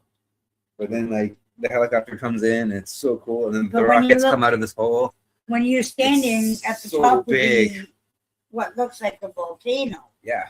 it looks like it's got like a thick green sludge on the top. Yeah. Until you stand on it, and it's metal. Yeah. Actually, probably iron. I love how they discover it too. Like, there's a lot of cool spy stuff in this movie. A lot of sleuthing, a lot of investigation. Yeah. Like he's like full spy mode in this one. It's so cool. So what I mean, I can't stop gushing. I don't have a lot of bad things to say besides it's slightly racist, and it is slow. It slows down significantly in the middle. Yeah. So as far as the impact on the franchise, this one is one I really believe it really embraced this extravagant spectacle over the realism. They left it behind. Kind of like Fast and the Furious. After so long, they stopped being about like the realism and the street races. So there's one of these really insane missions. Yeah, this was Fast and Furious of its time. Before Fast and the Furious did it. Fast and Furious. I never realized. realized. Go back to car racing. That's what they are now. There's 5 movies. Yeah, I stopped watching them after that. I don't blame you. A lot of people did. Sorry, if I want to see a good spy movie, I'll turn to James Bond. Yeah, and this movie especially inspired all the other Bond movies to pursue the increasingly elaborate villain schemes, the huge villain layers with an extraordinary staff that doesn't really make sense. How does he hire all these people, and who are these people? How do you apply for this job that he does? There's too many questions to answer. But anyways, I love how it introduces the secret lab. It has some of the best action, I think. Now, I might get a lot of bad comments, but I'm just going to say it. I think this movie has better action than Goldfinger. I do. I said it. I stand by it. Everybody's entitled to their own opinion. And this, like I said before, this pretty much influenced all the other spy cliches. Like, we wouldn't have the spy cliches we have today without this movie. Oh, absolutely. And Austin Powers really does a good job of showing all these cliches. And you see how much it borrows from this movie especially. So that's just how I feel about You Only Live Twice. I love how they include the name. They always include the name somehow in the movie, and the way they do it here is really, I don't want to say too much, but it's really cool. Do you have anything else to add? I'm just rambling now. I'll stop. Yeah. I love this movie. Yeah, I do too. I probably watched this one the most, actually, with my dad. And my And with me. And with you, yeah. We watched, yeah. We've watched this a few times over the last few months. Yeah. We're like, hey, how about you only twice? We even got my mom watching it with us a couple of times. Yep. And the next one, you ready for the next one? Yes. Okay, let's do it.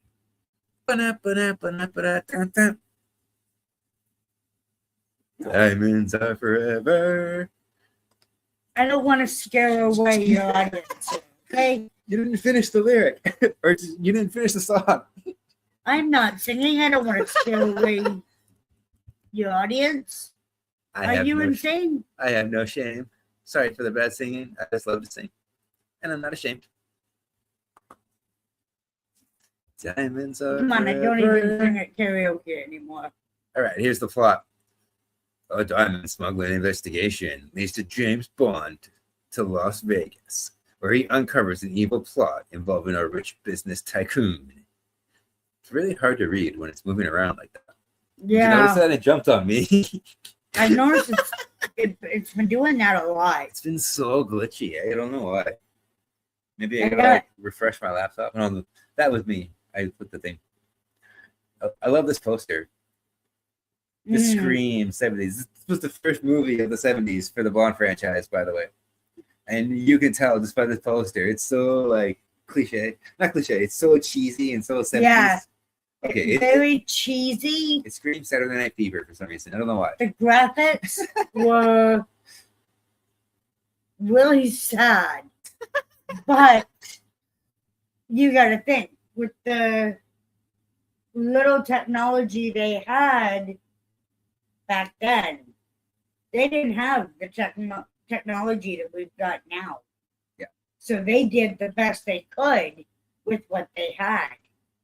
And in my personal opinion, the James Bond franchise is, sorry if I offend anybody, in my opinion, it is by far the best action franchise Oh yeah. out there. Oh yeah, you can be James Bond. No, that's why James Bond has been going for decades. Yeah. Over 70 years. Yeah. Is it that long? Yeah. Oh my goodness. Okay, you just made me feel old, and I'm not even. Well, think about it. The first one came out in 1962. True.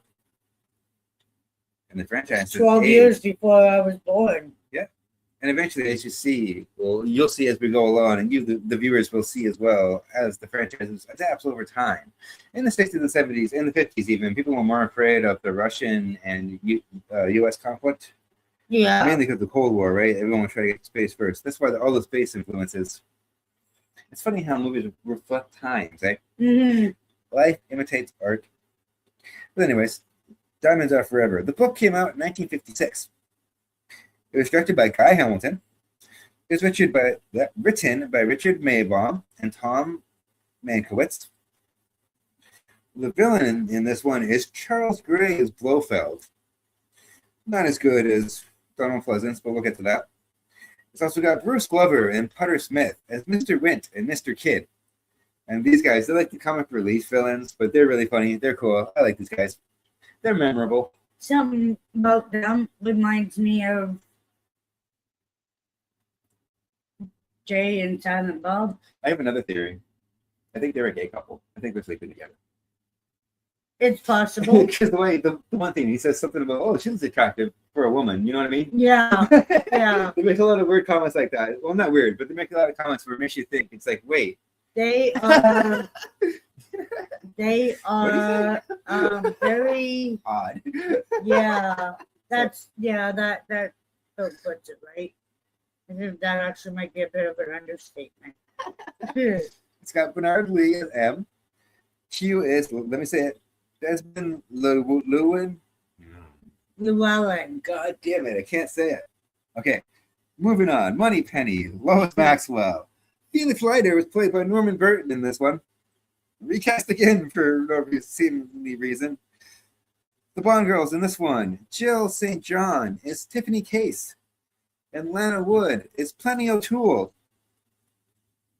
The budget for this one was $7.2 million. And it made 600, no, it didn't. It made $116 million at the box office. My dyslexia is really messing with me today. Wow, sorry, folks. Anyways, Shirley Bassey returned for this glamorous, sophisticated performance, whose lyrics emphasize wealth, luxury, and enduring allure. In my opinion, I think you might agree with me. Best Bond song ever. Yes, absolutely. This is easily one of the best. I like. Don't get me wrong. You Only This Live one- Twice is good. And You Only Live Twice. Those are my two favorite Bond songs. I do like Goldfinger. That's a good song too. But It is. this one's far better than those two. As catchy as the other two are, this one's one of the best. These two are my favorites. This movie has transcended. It's in jewelry commercials. A lot of rappers sampled this song for like their songs. A lot Yeah. of people like they reference this song in other movies. It's used so much. This Mhm. probably has this song probably has the most life outside of the movie as the Yeah, other movies. I That's think why I so. think it's the most popular. It's one of the best, and for good reason too. You hear it, it gets your attention. You're like, whoa. I Yeah. remember I sat right up when I first heard the song as a kid during those opening credits. It's got one of the best opening credit scenes too. This movie's all about luxury and wealth and But- lavishness. For those of you that do not know the song that we're talking, Diamonds Are Forever, check it out. Yeah, I don't want to play it because copyright claims, but look for it on YouTube. So some of the pros for Diamonds Are Forever is Sean Connery has more humor in this one than previously. Like the other ones are funny, but this probably is one of the funniest ones. Yeah. Would you agree with that? I would. He's got a lot of good like one-liners, and he's really quippy in this. I do like the Las Vegas setting. I think it's cool. All the other places, it was all like European, it's overseas. But this one, Yeah. it takes it over to North America. I think it's the first time the franchise. No, wait. Second one went to. Goldfinger. Goldfinger went to Kentucky. So it's not the first time they went stateside, but it's cool how they're including like more places from America because this is a pretty British like franchise. Yeah. Primarily British, I would say. Like, Yeah, I would. not all the Bonds are British, but a lot of influences and like this is like as British as it gets. At least two of But the Harry Potter Bonds tried I to keep know. it British too. Yeah. So even though like I've heard arguments that the Las Vegas setting kind of deepens things because Las Vegas is like a sleazy setting, but I think it fits the James Bond aesthetic. Like it's a funny idea. How would James Bond react to Las Vegas? Like one of the most sleazy places in the world. This womanizer. Women galore. Everywhere you look. Women. Exactly. Women and money. And booze. Yep. Bond loves his booze. I'm so giddy about these movies. I love it. The film maintains this enjoyable, lighthearted tone, despite the absurdity. And you can't forget Bambi and Thumper. They're like the bodyguards for this billionaire guy, and they're hilarious too. Mm. Hold on, I should look up who. I didn't write down those actors. It's a funny fight scene. But again, this one, it's funny, but it still doesn't border that line between parody and absurdity. You know what I mean? Yeah. Like, that's a very fine line, but it's a good job balancing it. Like I do like this movie. Absolutely. Not my favorite, but would you say this is your favorite? That wasn't my favorite part, though it was funny. Oh, man, this is your favorite Bond movie. Honestly, I don't know if I have a favorite Bond movie. Oh, okay, fair enough. This is right up there. Don't get me wrong. No doubt. Okay, let's see if we can find. So I yeah, love the music. I love the scenery.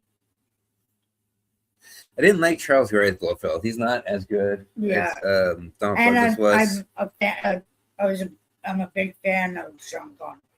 Oh yeah, Sean Connery's great. I've grown up watching him in so many different things. But yeah, this guy's just not as menacing. Like he doesn't even talk the same way. He doesn't play the character the same way as the other guy. Yeah. Donald Pleasance does. There's even a scene where he He's dresses up got in drag. no- He dressed up as a woman in this, and it's like really, I can't even take this guy seriously. Yeah, he's got Like, No personality. it's hard to fear somebody like that, especially when you see them as menacing as they were. Yeah, he's got no personality to him. So that is one con I do have against this movie. I don't like Yeah. how the villain's portrayed. I do like how he's defeated, though. It's kind of funny. It's kind of the claw machine. Yeah. He kind of uses his getaway boat as like a wrecking ball. I don't want to say too much. Jimmy Dean plays Willard White. He's the billionaire that Bambi and Thumper protect. But are they here? Oh, they're not there. Okay.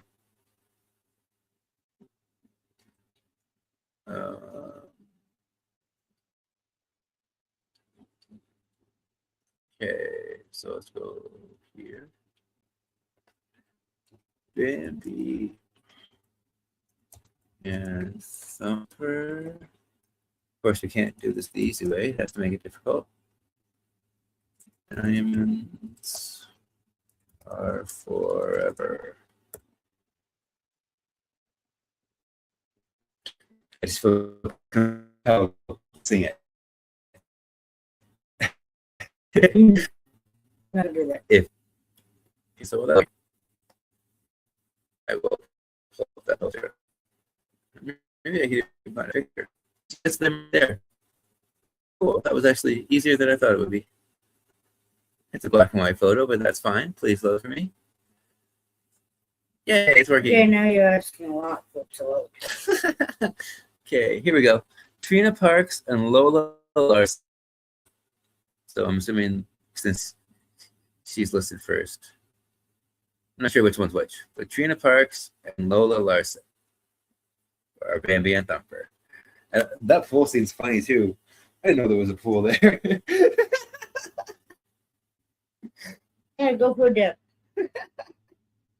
Let me know what the water's like. Yeah. But yeah, Will Ferrell's portrayal is less threatening. Okay. Do you have anything else to add about this movie? Do you have anything you love about it, you don't love? I like the quirkiness. Yeah.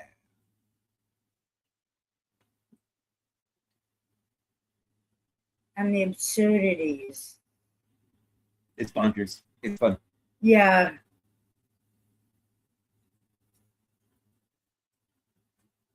Okay, should we move on to the next one? We got one more to talk about. Ready? Okay. Well, Ready. let's just do the franchise impact first because I just realized I didn't do this part yet. So there was a movie before this that Sean Connery wasn't in that we'll cover in another episode later on. Oh, I lost my page. Hold on. Okay. Oh, because I clicked home. Oops. Let's just go back. There we go. That was simple. Let's go back to this poster. This poster reminds me of Saturday Night Fever for some reason. Yeah, Did you see it? I This movie's do. still 70s. You can tell this It came out in the should be. 70s.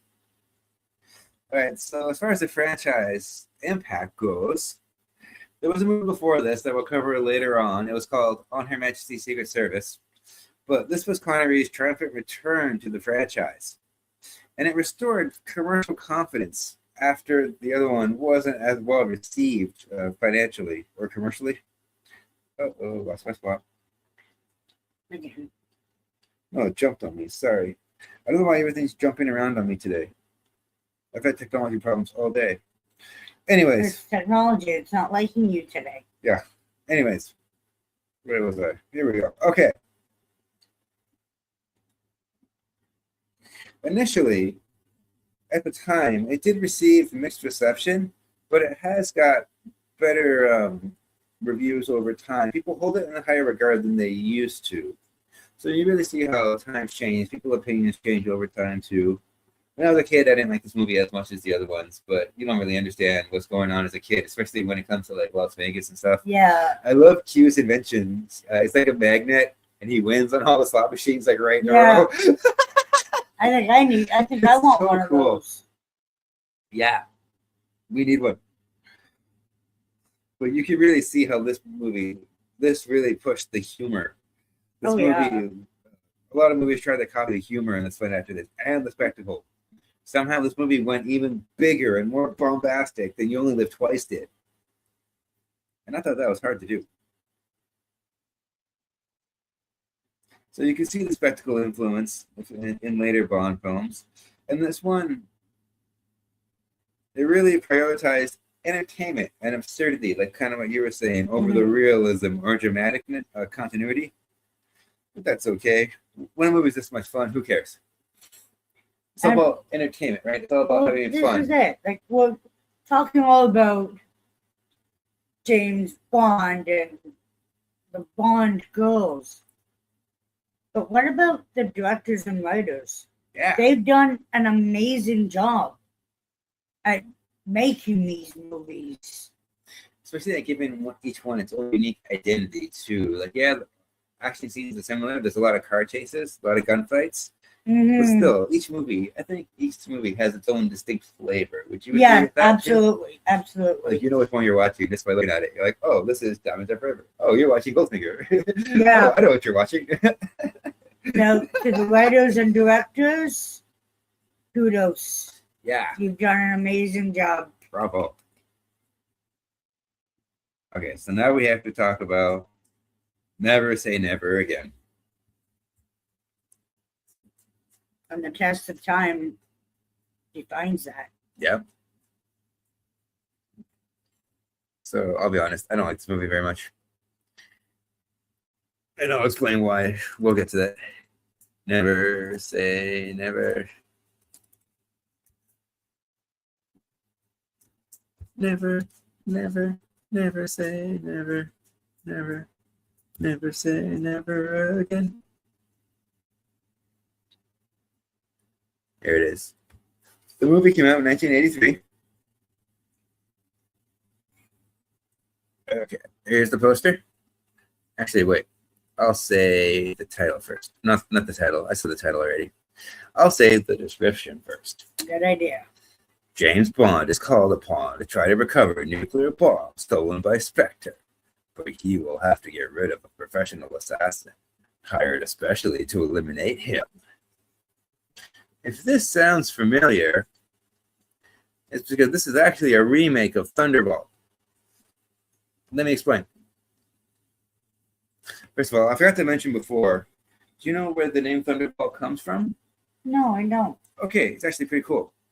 The name comes from, it was Ian Fleming's idea. It was his description of a nuclear blast explosion that produced a massive, fiery thunderball of an explosive destruction. Oh, that makes sense. Yeah, that's pretty cool, eh? Mm-hmm. Like, it sounds so random. It's like, what the hell is a thunderball? But then after, I've read so many different things about Ian Fleming, and I want to point that out.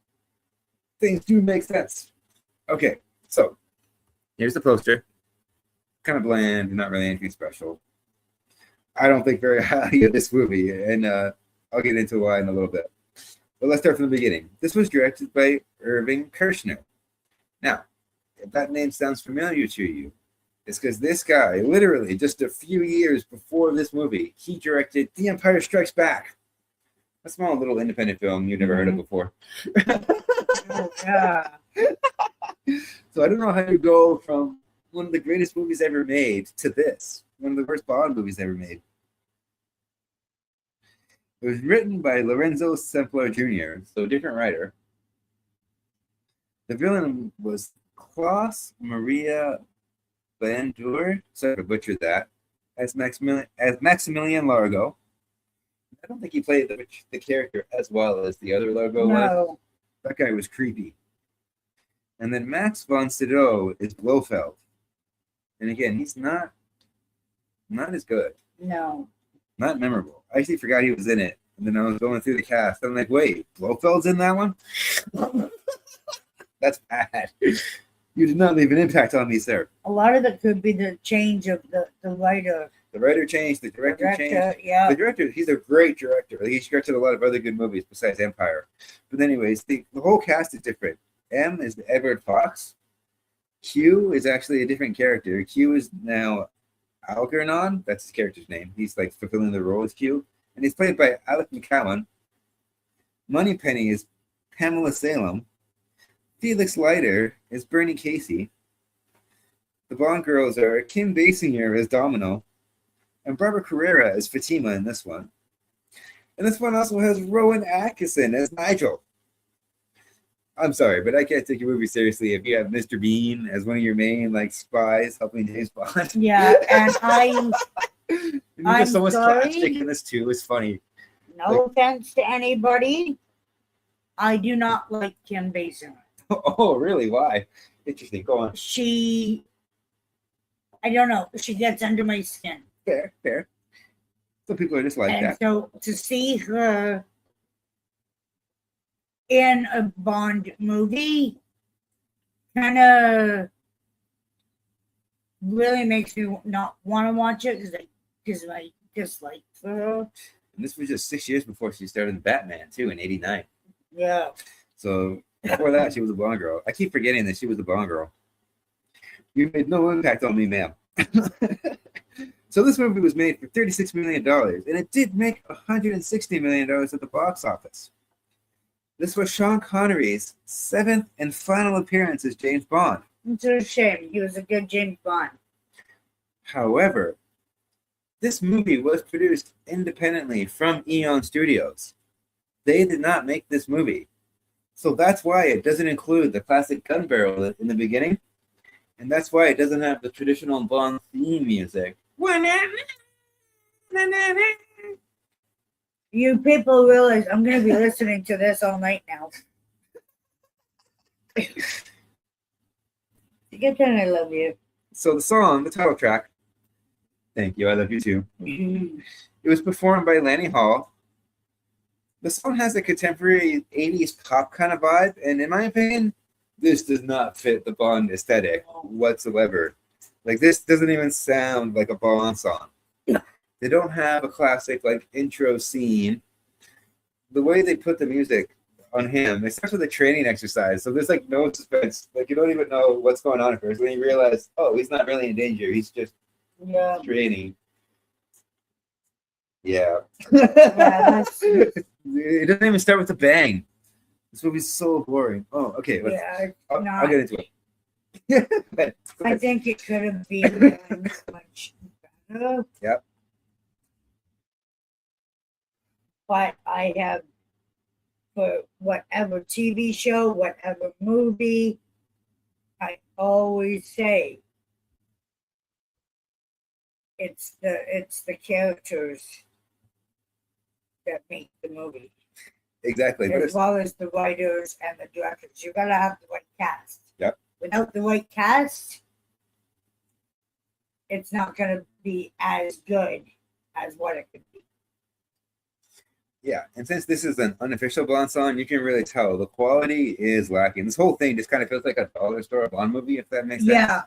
And this one, okay. I'm getting ahead of myself. I'll talk about cons. This movie actually makes me mad. But yeah, the song, it lacks this musical identity. Like, it really tries to be more pop than anything. Like, it doesn't have that spy flair. It doesn't have that pizzazz. So, in my opinion, worst Bond song ever. Yeah. Okay, so we'll start with a positive note. Let's be nice. Never Say Never Again benefits from Sean Connery's performance. You know, he's pretty good in this. He's got that charisma, but you can tell he's just not in it as much as he is the other one. Yeah. He throws himself into the role, and the other one's like... It's like his heart's not in this one. Yeah, I think You Only Live Twice is like peak Bond.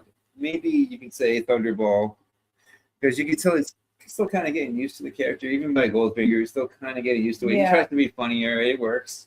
So he tries more in the next one. He's getting more I love his comfortable playing the sarcasm. character. He's so sarcastic in this. I love the sarcasm. I'm enjoying the view. Just as Bond. Yeah. No matter what the movie, he's always got some kind of sarcastic comeback. Oh, you were right. I should have plugged in the laptop. Okay. So keep talking. Yeah, keep talking. I'll just plug the laptop in. Oh. Go on. You were saying about sarcasm. Yeah, no matter what movie he's in, there's always some sort of level of sarcasm. Whether it's to the villain or one of the Bond girls, there's always a level of sarcasm that comes with it. I agree. He really had an influence too on a lot of the humor later on. He was the one who pushed for more humor. I've seen a lot of different interviews that said that. Okay, thank you very much. Thank you for filling in for me while I get my I cord. was gonna get that open for you, but I can never remember your pen. Oh, no worries. Okay. Okay, I'll be nice. He does have the same charisma, but you could tell his heart's not in it. Like, Yeah, it was like he was getting tired of playing the character by now. almost like This was it his was- seventh time playing the character after all. 7 movies in. yeah, and obviously, no doubt he had signed a contract, Oh, no doubt. but it's almost like, okay, this contract has to stop. I've had enough. You need to go outside. But I think this If- film, You will excuse me. I think I've got to let the dog out again. this also does do a good job of adapting to the 80s. You can feel the 80s aesthetic in this movie. So I like how each decade has its own distinct feel. You can tell when it came out. Okay, let's talk about cons. This feels like a James Bond parody more than anything. That line I kept talking about, this doesn't just cross it. It runs past it. It doesn't even look back. It doesn't care about that line. This movie's just, I don't know where to begin. Okay, let's start with the pacing. The pacing is sluggish. This movie is one of the slowest things. It's mainly dialogue driven, but if you thought Thunderball had pacing issues, this movie is not even as long as Thunderball, and it feels longer. And Thunderball is one of the longest movies. The action sequences just lack enthusiasm and excitement. They're just not nearly as exciting as the other action scenes. The score is forgettable. I've already bashed the score. I hate that song. It's annoying. And it's one of those songs, it just gets stuck in your head and you don't stop singing it after you hear it. And it's like, oh, get out of my head. The production feels cheap compared to how lavish and elaborate the other movies were before this.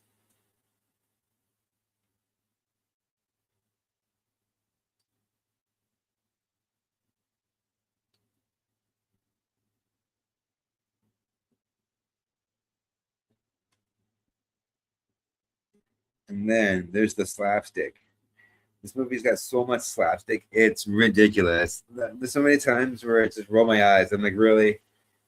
This is what we're doing now? How did we get here? Oh, it's unbelievable. I do not like this movie at all.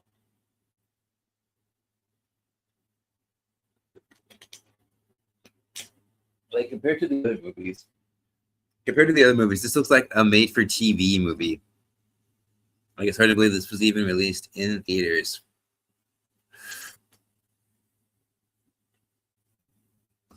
So I'll go through some of the pictures on this one.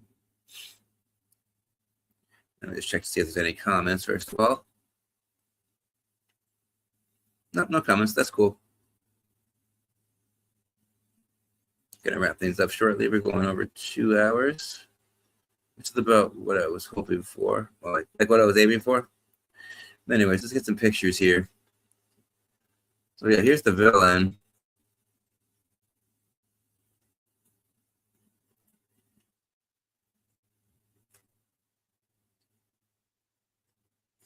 He's just not as intimidating. He doesn't even look as scary. This is supposed to be Largo. No, you're not going. That's not Largo. And like the whole movie too, it's got this weird scene right in the middle. Well, not the whole movie, but it's got random scenes that feel like they don't fit. Like this one has James Bond playing video games, of all things. And I never thought I'd actually say that sentence until I saw this movie. The other movies have been playing cards or like, I don't know, other games. Like, it doesn't seem like James Bond would just like sit there and play video games. But yeah, he does here. It's got this weird thing where the game hurts you the more that you play it. So I don't know. It's out of nowhere. It really like halts the movie. Completely slows it down. He seems to me like he's more a chess player. Yeah, like Than he a played video chess. game. Yeah. In one movie, he's playing solitaire where he's waiting for the guy to come into the room. Yeah, That's what I mean. He likes games that make him think. that make you think. Yeah, for sure. Strategy. And this guy is just not intimidating. If you look at him, that guy's supposed to be Largo. Like, no, come on. I do not buy it for 1 second. No. He's not nearly as scary as I forget his name. Hold on, I'm looking for it. He's not even as scary as my Oh. late husband. Adolfo Sally. Hold on. I'll bring his picture up. We'll just have to go back to Thunderball real quick.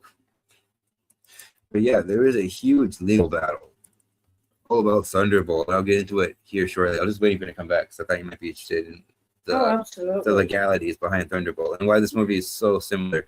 This is basically a Thunderball remake.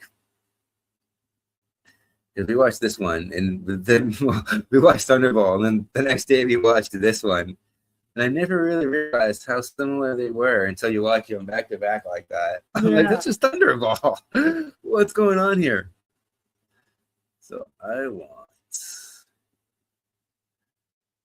the original Largo. Adolfo Selly, but I want a picture of him in the movie. If you click that, it'll just go to like your profile picture. So hold on.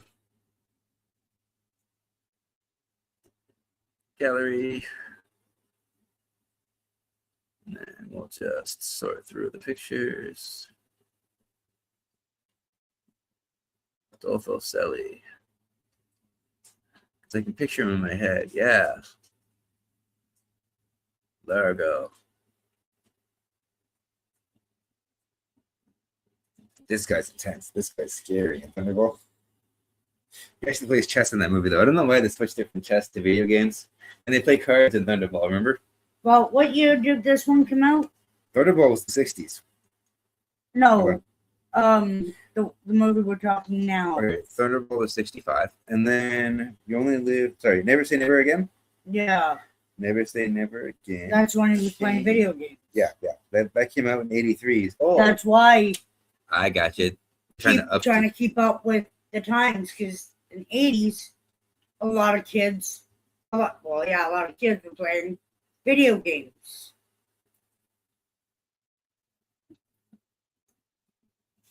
I hadn't considered that. Good call. Thank you. Okay, let's go back to Never Say Never Again. Then I will never talk about this movie again. I didn't even want to watch it, to be honest, but I'm like, you know what? We should be fair. We want to cover all the Bond movies. Yeah, if we're going to do episodes on James Bond, gotta watch them all. The music for it was okay. Oh, you like the music for it? I don't mind That's it. fair. I don't mind it. Reference, right? It's tolerable. I'm trying to see if I can share this photo with my computer because I meant to do it before. Where's the PC? Is this going to work? I tried doing this last week with my sister and it didn't work. I wasn't able to bring the picture up. We'll see if this works this time. Okay. So while that's going, I got that going. Sending. Good. Oh, do I have to keep this open to send it? Okay, sent. Cool. Last week it was just being difficult. Yeah. Well, it sent last week, but I couldn't pull the picture up. Oh, okay. So I should have just went to the folder and pulled it up. I don't think I did that. I went to each individual poster, but that's okay. It's the thumbnail. I'll get to this in a bit. Cool. Okay, where was I? Now, franchise impact. Okay. There's some stuff to get into here. This film exists solely because of a long-running legal dispute over the rights of the Thunderball story. Let me explain. There's a producer. His name is Kevin McClory. He held the rights to the Thunderball story because allegedly he helped create a lot of elements of that story and some of the characters along with Ian Fleming. And there's a lot of dispute over authorship, over who created what. And it became this whole big battle about who owns the rights to Thunderball, like who was the creative influence behind it. Oh. Like, you know what I mean? Like it gets complicated when it comes to like authorship and creative influences and stuff like that. So basically, after Thunderball was produced in 1965, through the agreement with Eon Productions, there was a settlement. But one of the stipulations was that it prevented McClory from making his own version of Thunderball after 10 years after the release of Thunderball. You know what I mean? Yeah.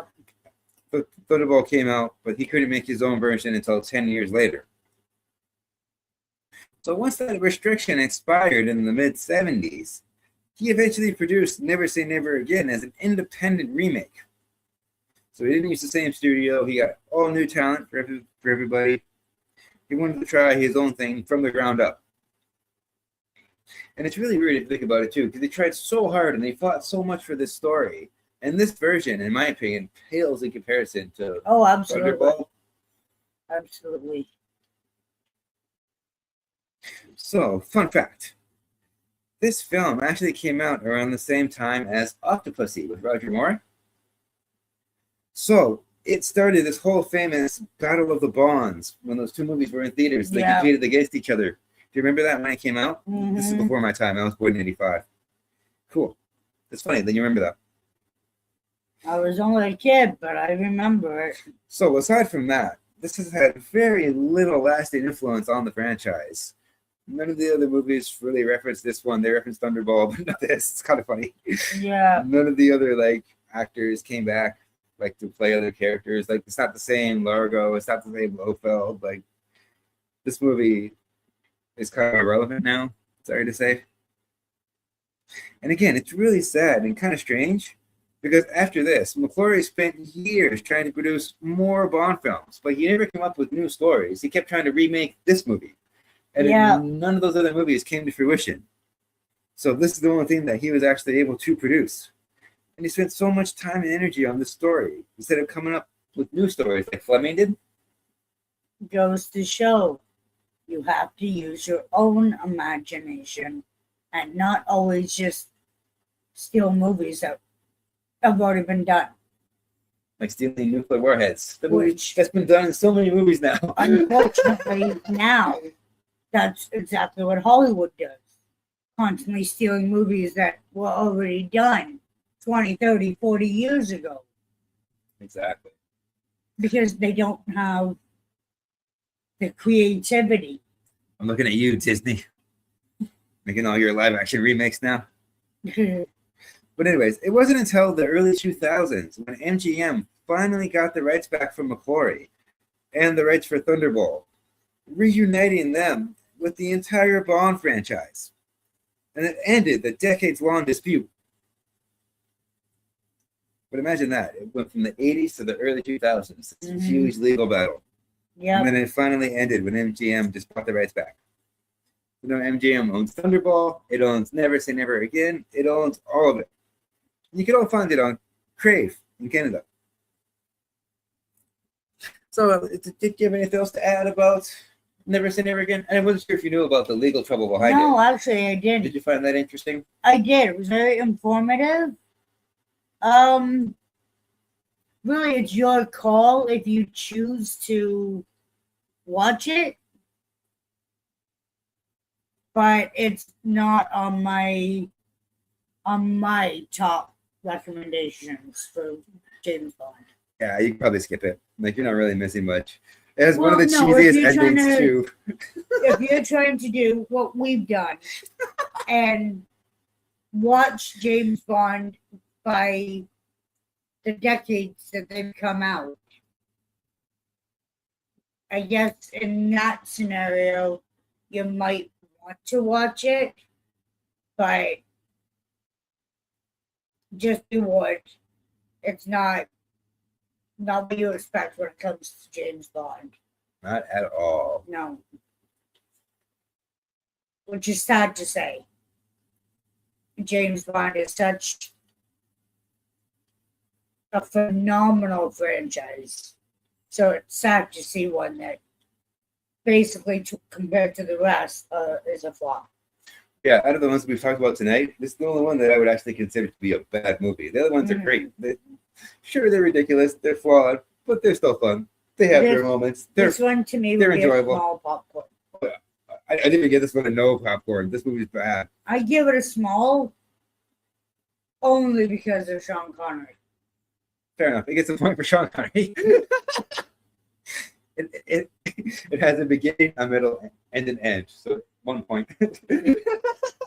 Yeah. That's me. Okay. In conclusion,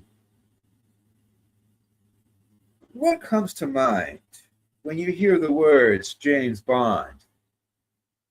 Is it the tuxedos? Oh, where is she? Oh, she's not here. She's off. Okay. We have a tuxedo cat. She's off sleeping somewhere Is it? or getting into mischief. Yep. Is it the Aston Martins? The Martinis? Shaken, not stirred? Is it the swagger? The gadgets, perhaps? Maybe it's the cars.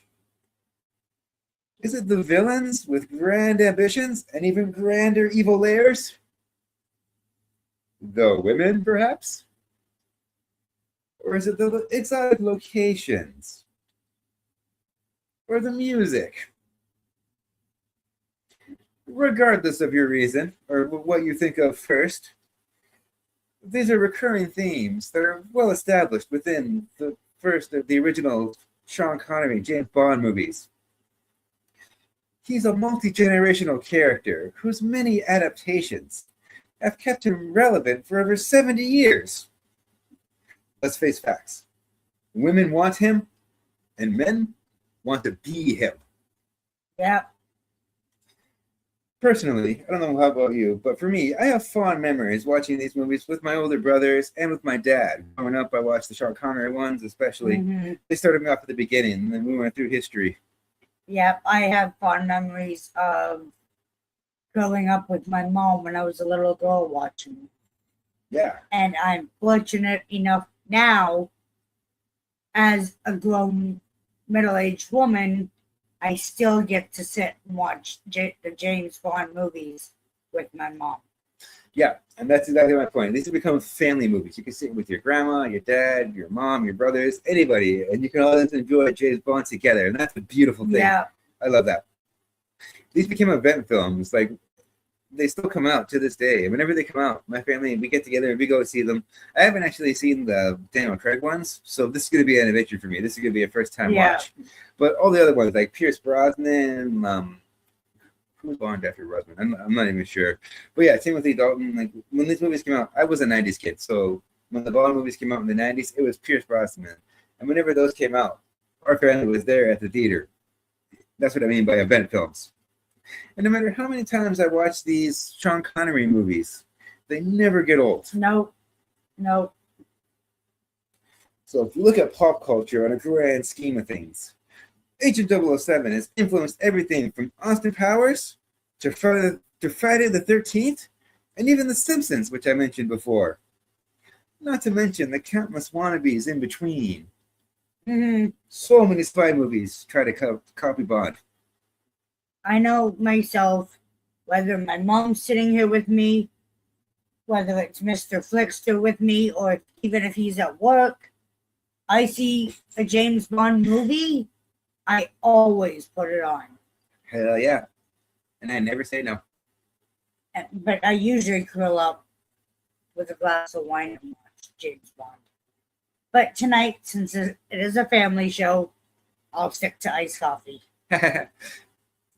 However, the franchise doesn't exist on Bond's shoulders alone. Like, Sean Connery is great, but we love these movies for more reason than him. Like, let's be honest. Yeah, I'm not saying it's not because of him. He's a huge factor. The action No disrespect. is amazing. No disrespect. The action, the scenery is absolutely stunning. Yeah, beautiful locations all over the world. places I only can dream of going. And for me personally, part of what makes these early films especially memorable are the characters and the world building that goes on around James Bond. There's a lot happening around him.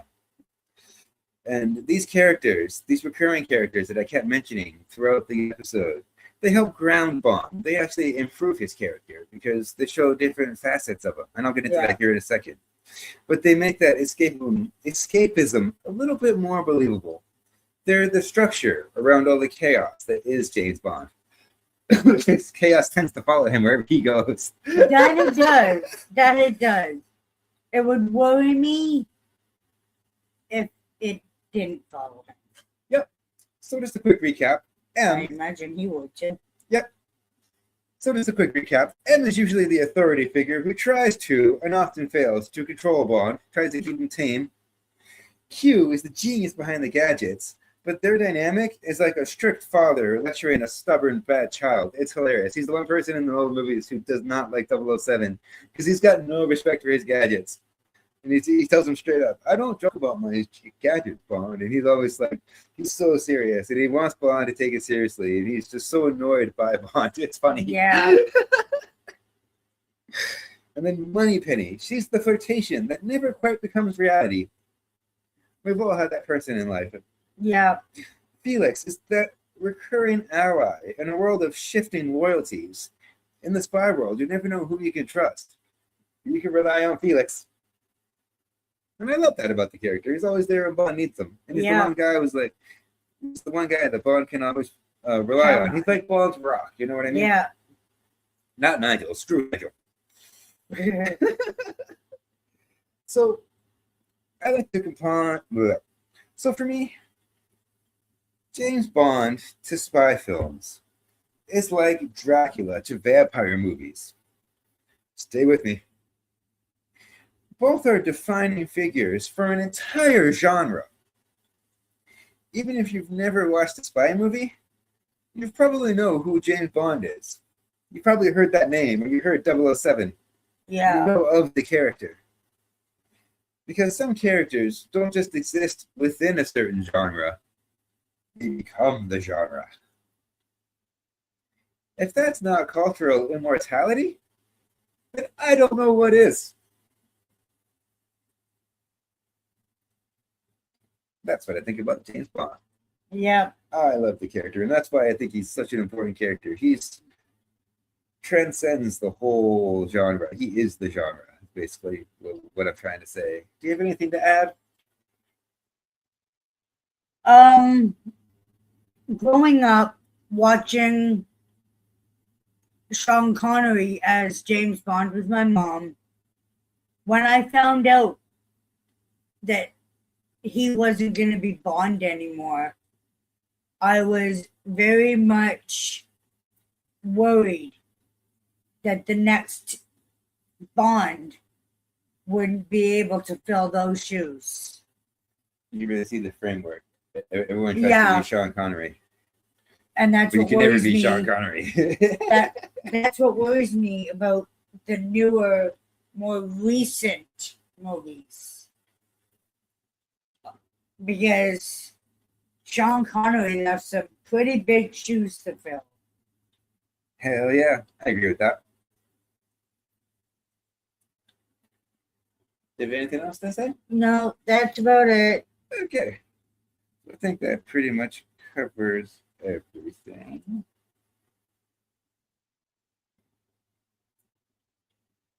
Yeah. Okay, cool. So I hope you enjoyed the first episode in our ongoing Bond series. Next month we'll cover another Bond. We're probably going to do Roger Moore. Yeah. Like I know there's that other one. I always forget his name. The Bond I always forget. We'll do an episode about him too. Don't worry about that. We will cover every Bond movie. Eventually, we'll do like month by month kind of thing. Yeah. Make sure I said everything that I wanted to say. Okay. So if you are a James Bond fan like we are, tune in every month to see the new episode. Yeah. And what's your favorite Sean Connery Bond movie? Leave comments below and we can talk about it. I always read the comments and I respond to every comment. So let's talk about movies. I love movies. And I will see you next week. And I will see you next month. I'm probably going to do Send Help next week. Great movie. I can't wait to talk about it. But yeah, I until will then. go back to behind the scenes, and I will see you for the next Bond episode. Do you want to say it? Go for it. Bond. James Bond. FLIXTER. Mr. FLIXTER. Okay. Let's get to the outro. Let's see him out now. Uh-oh, try that again. Take two.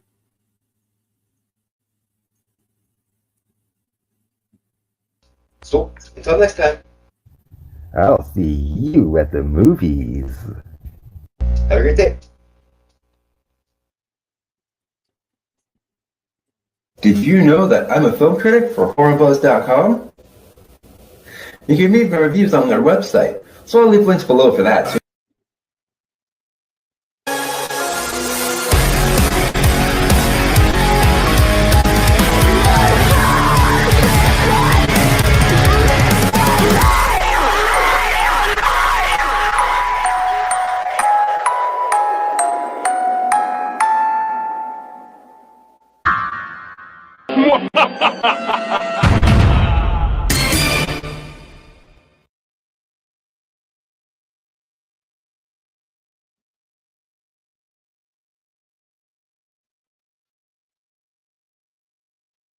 And remember, 007 has been defining what a legacy is for over 70 years.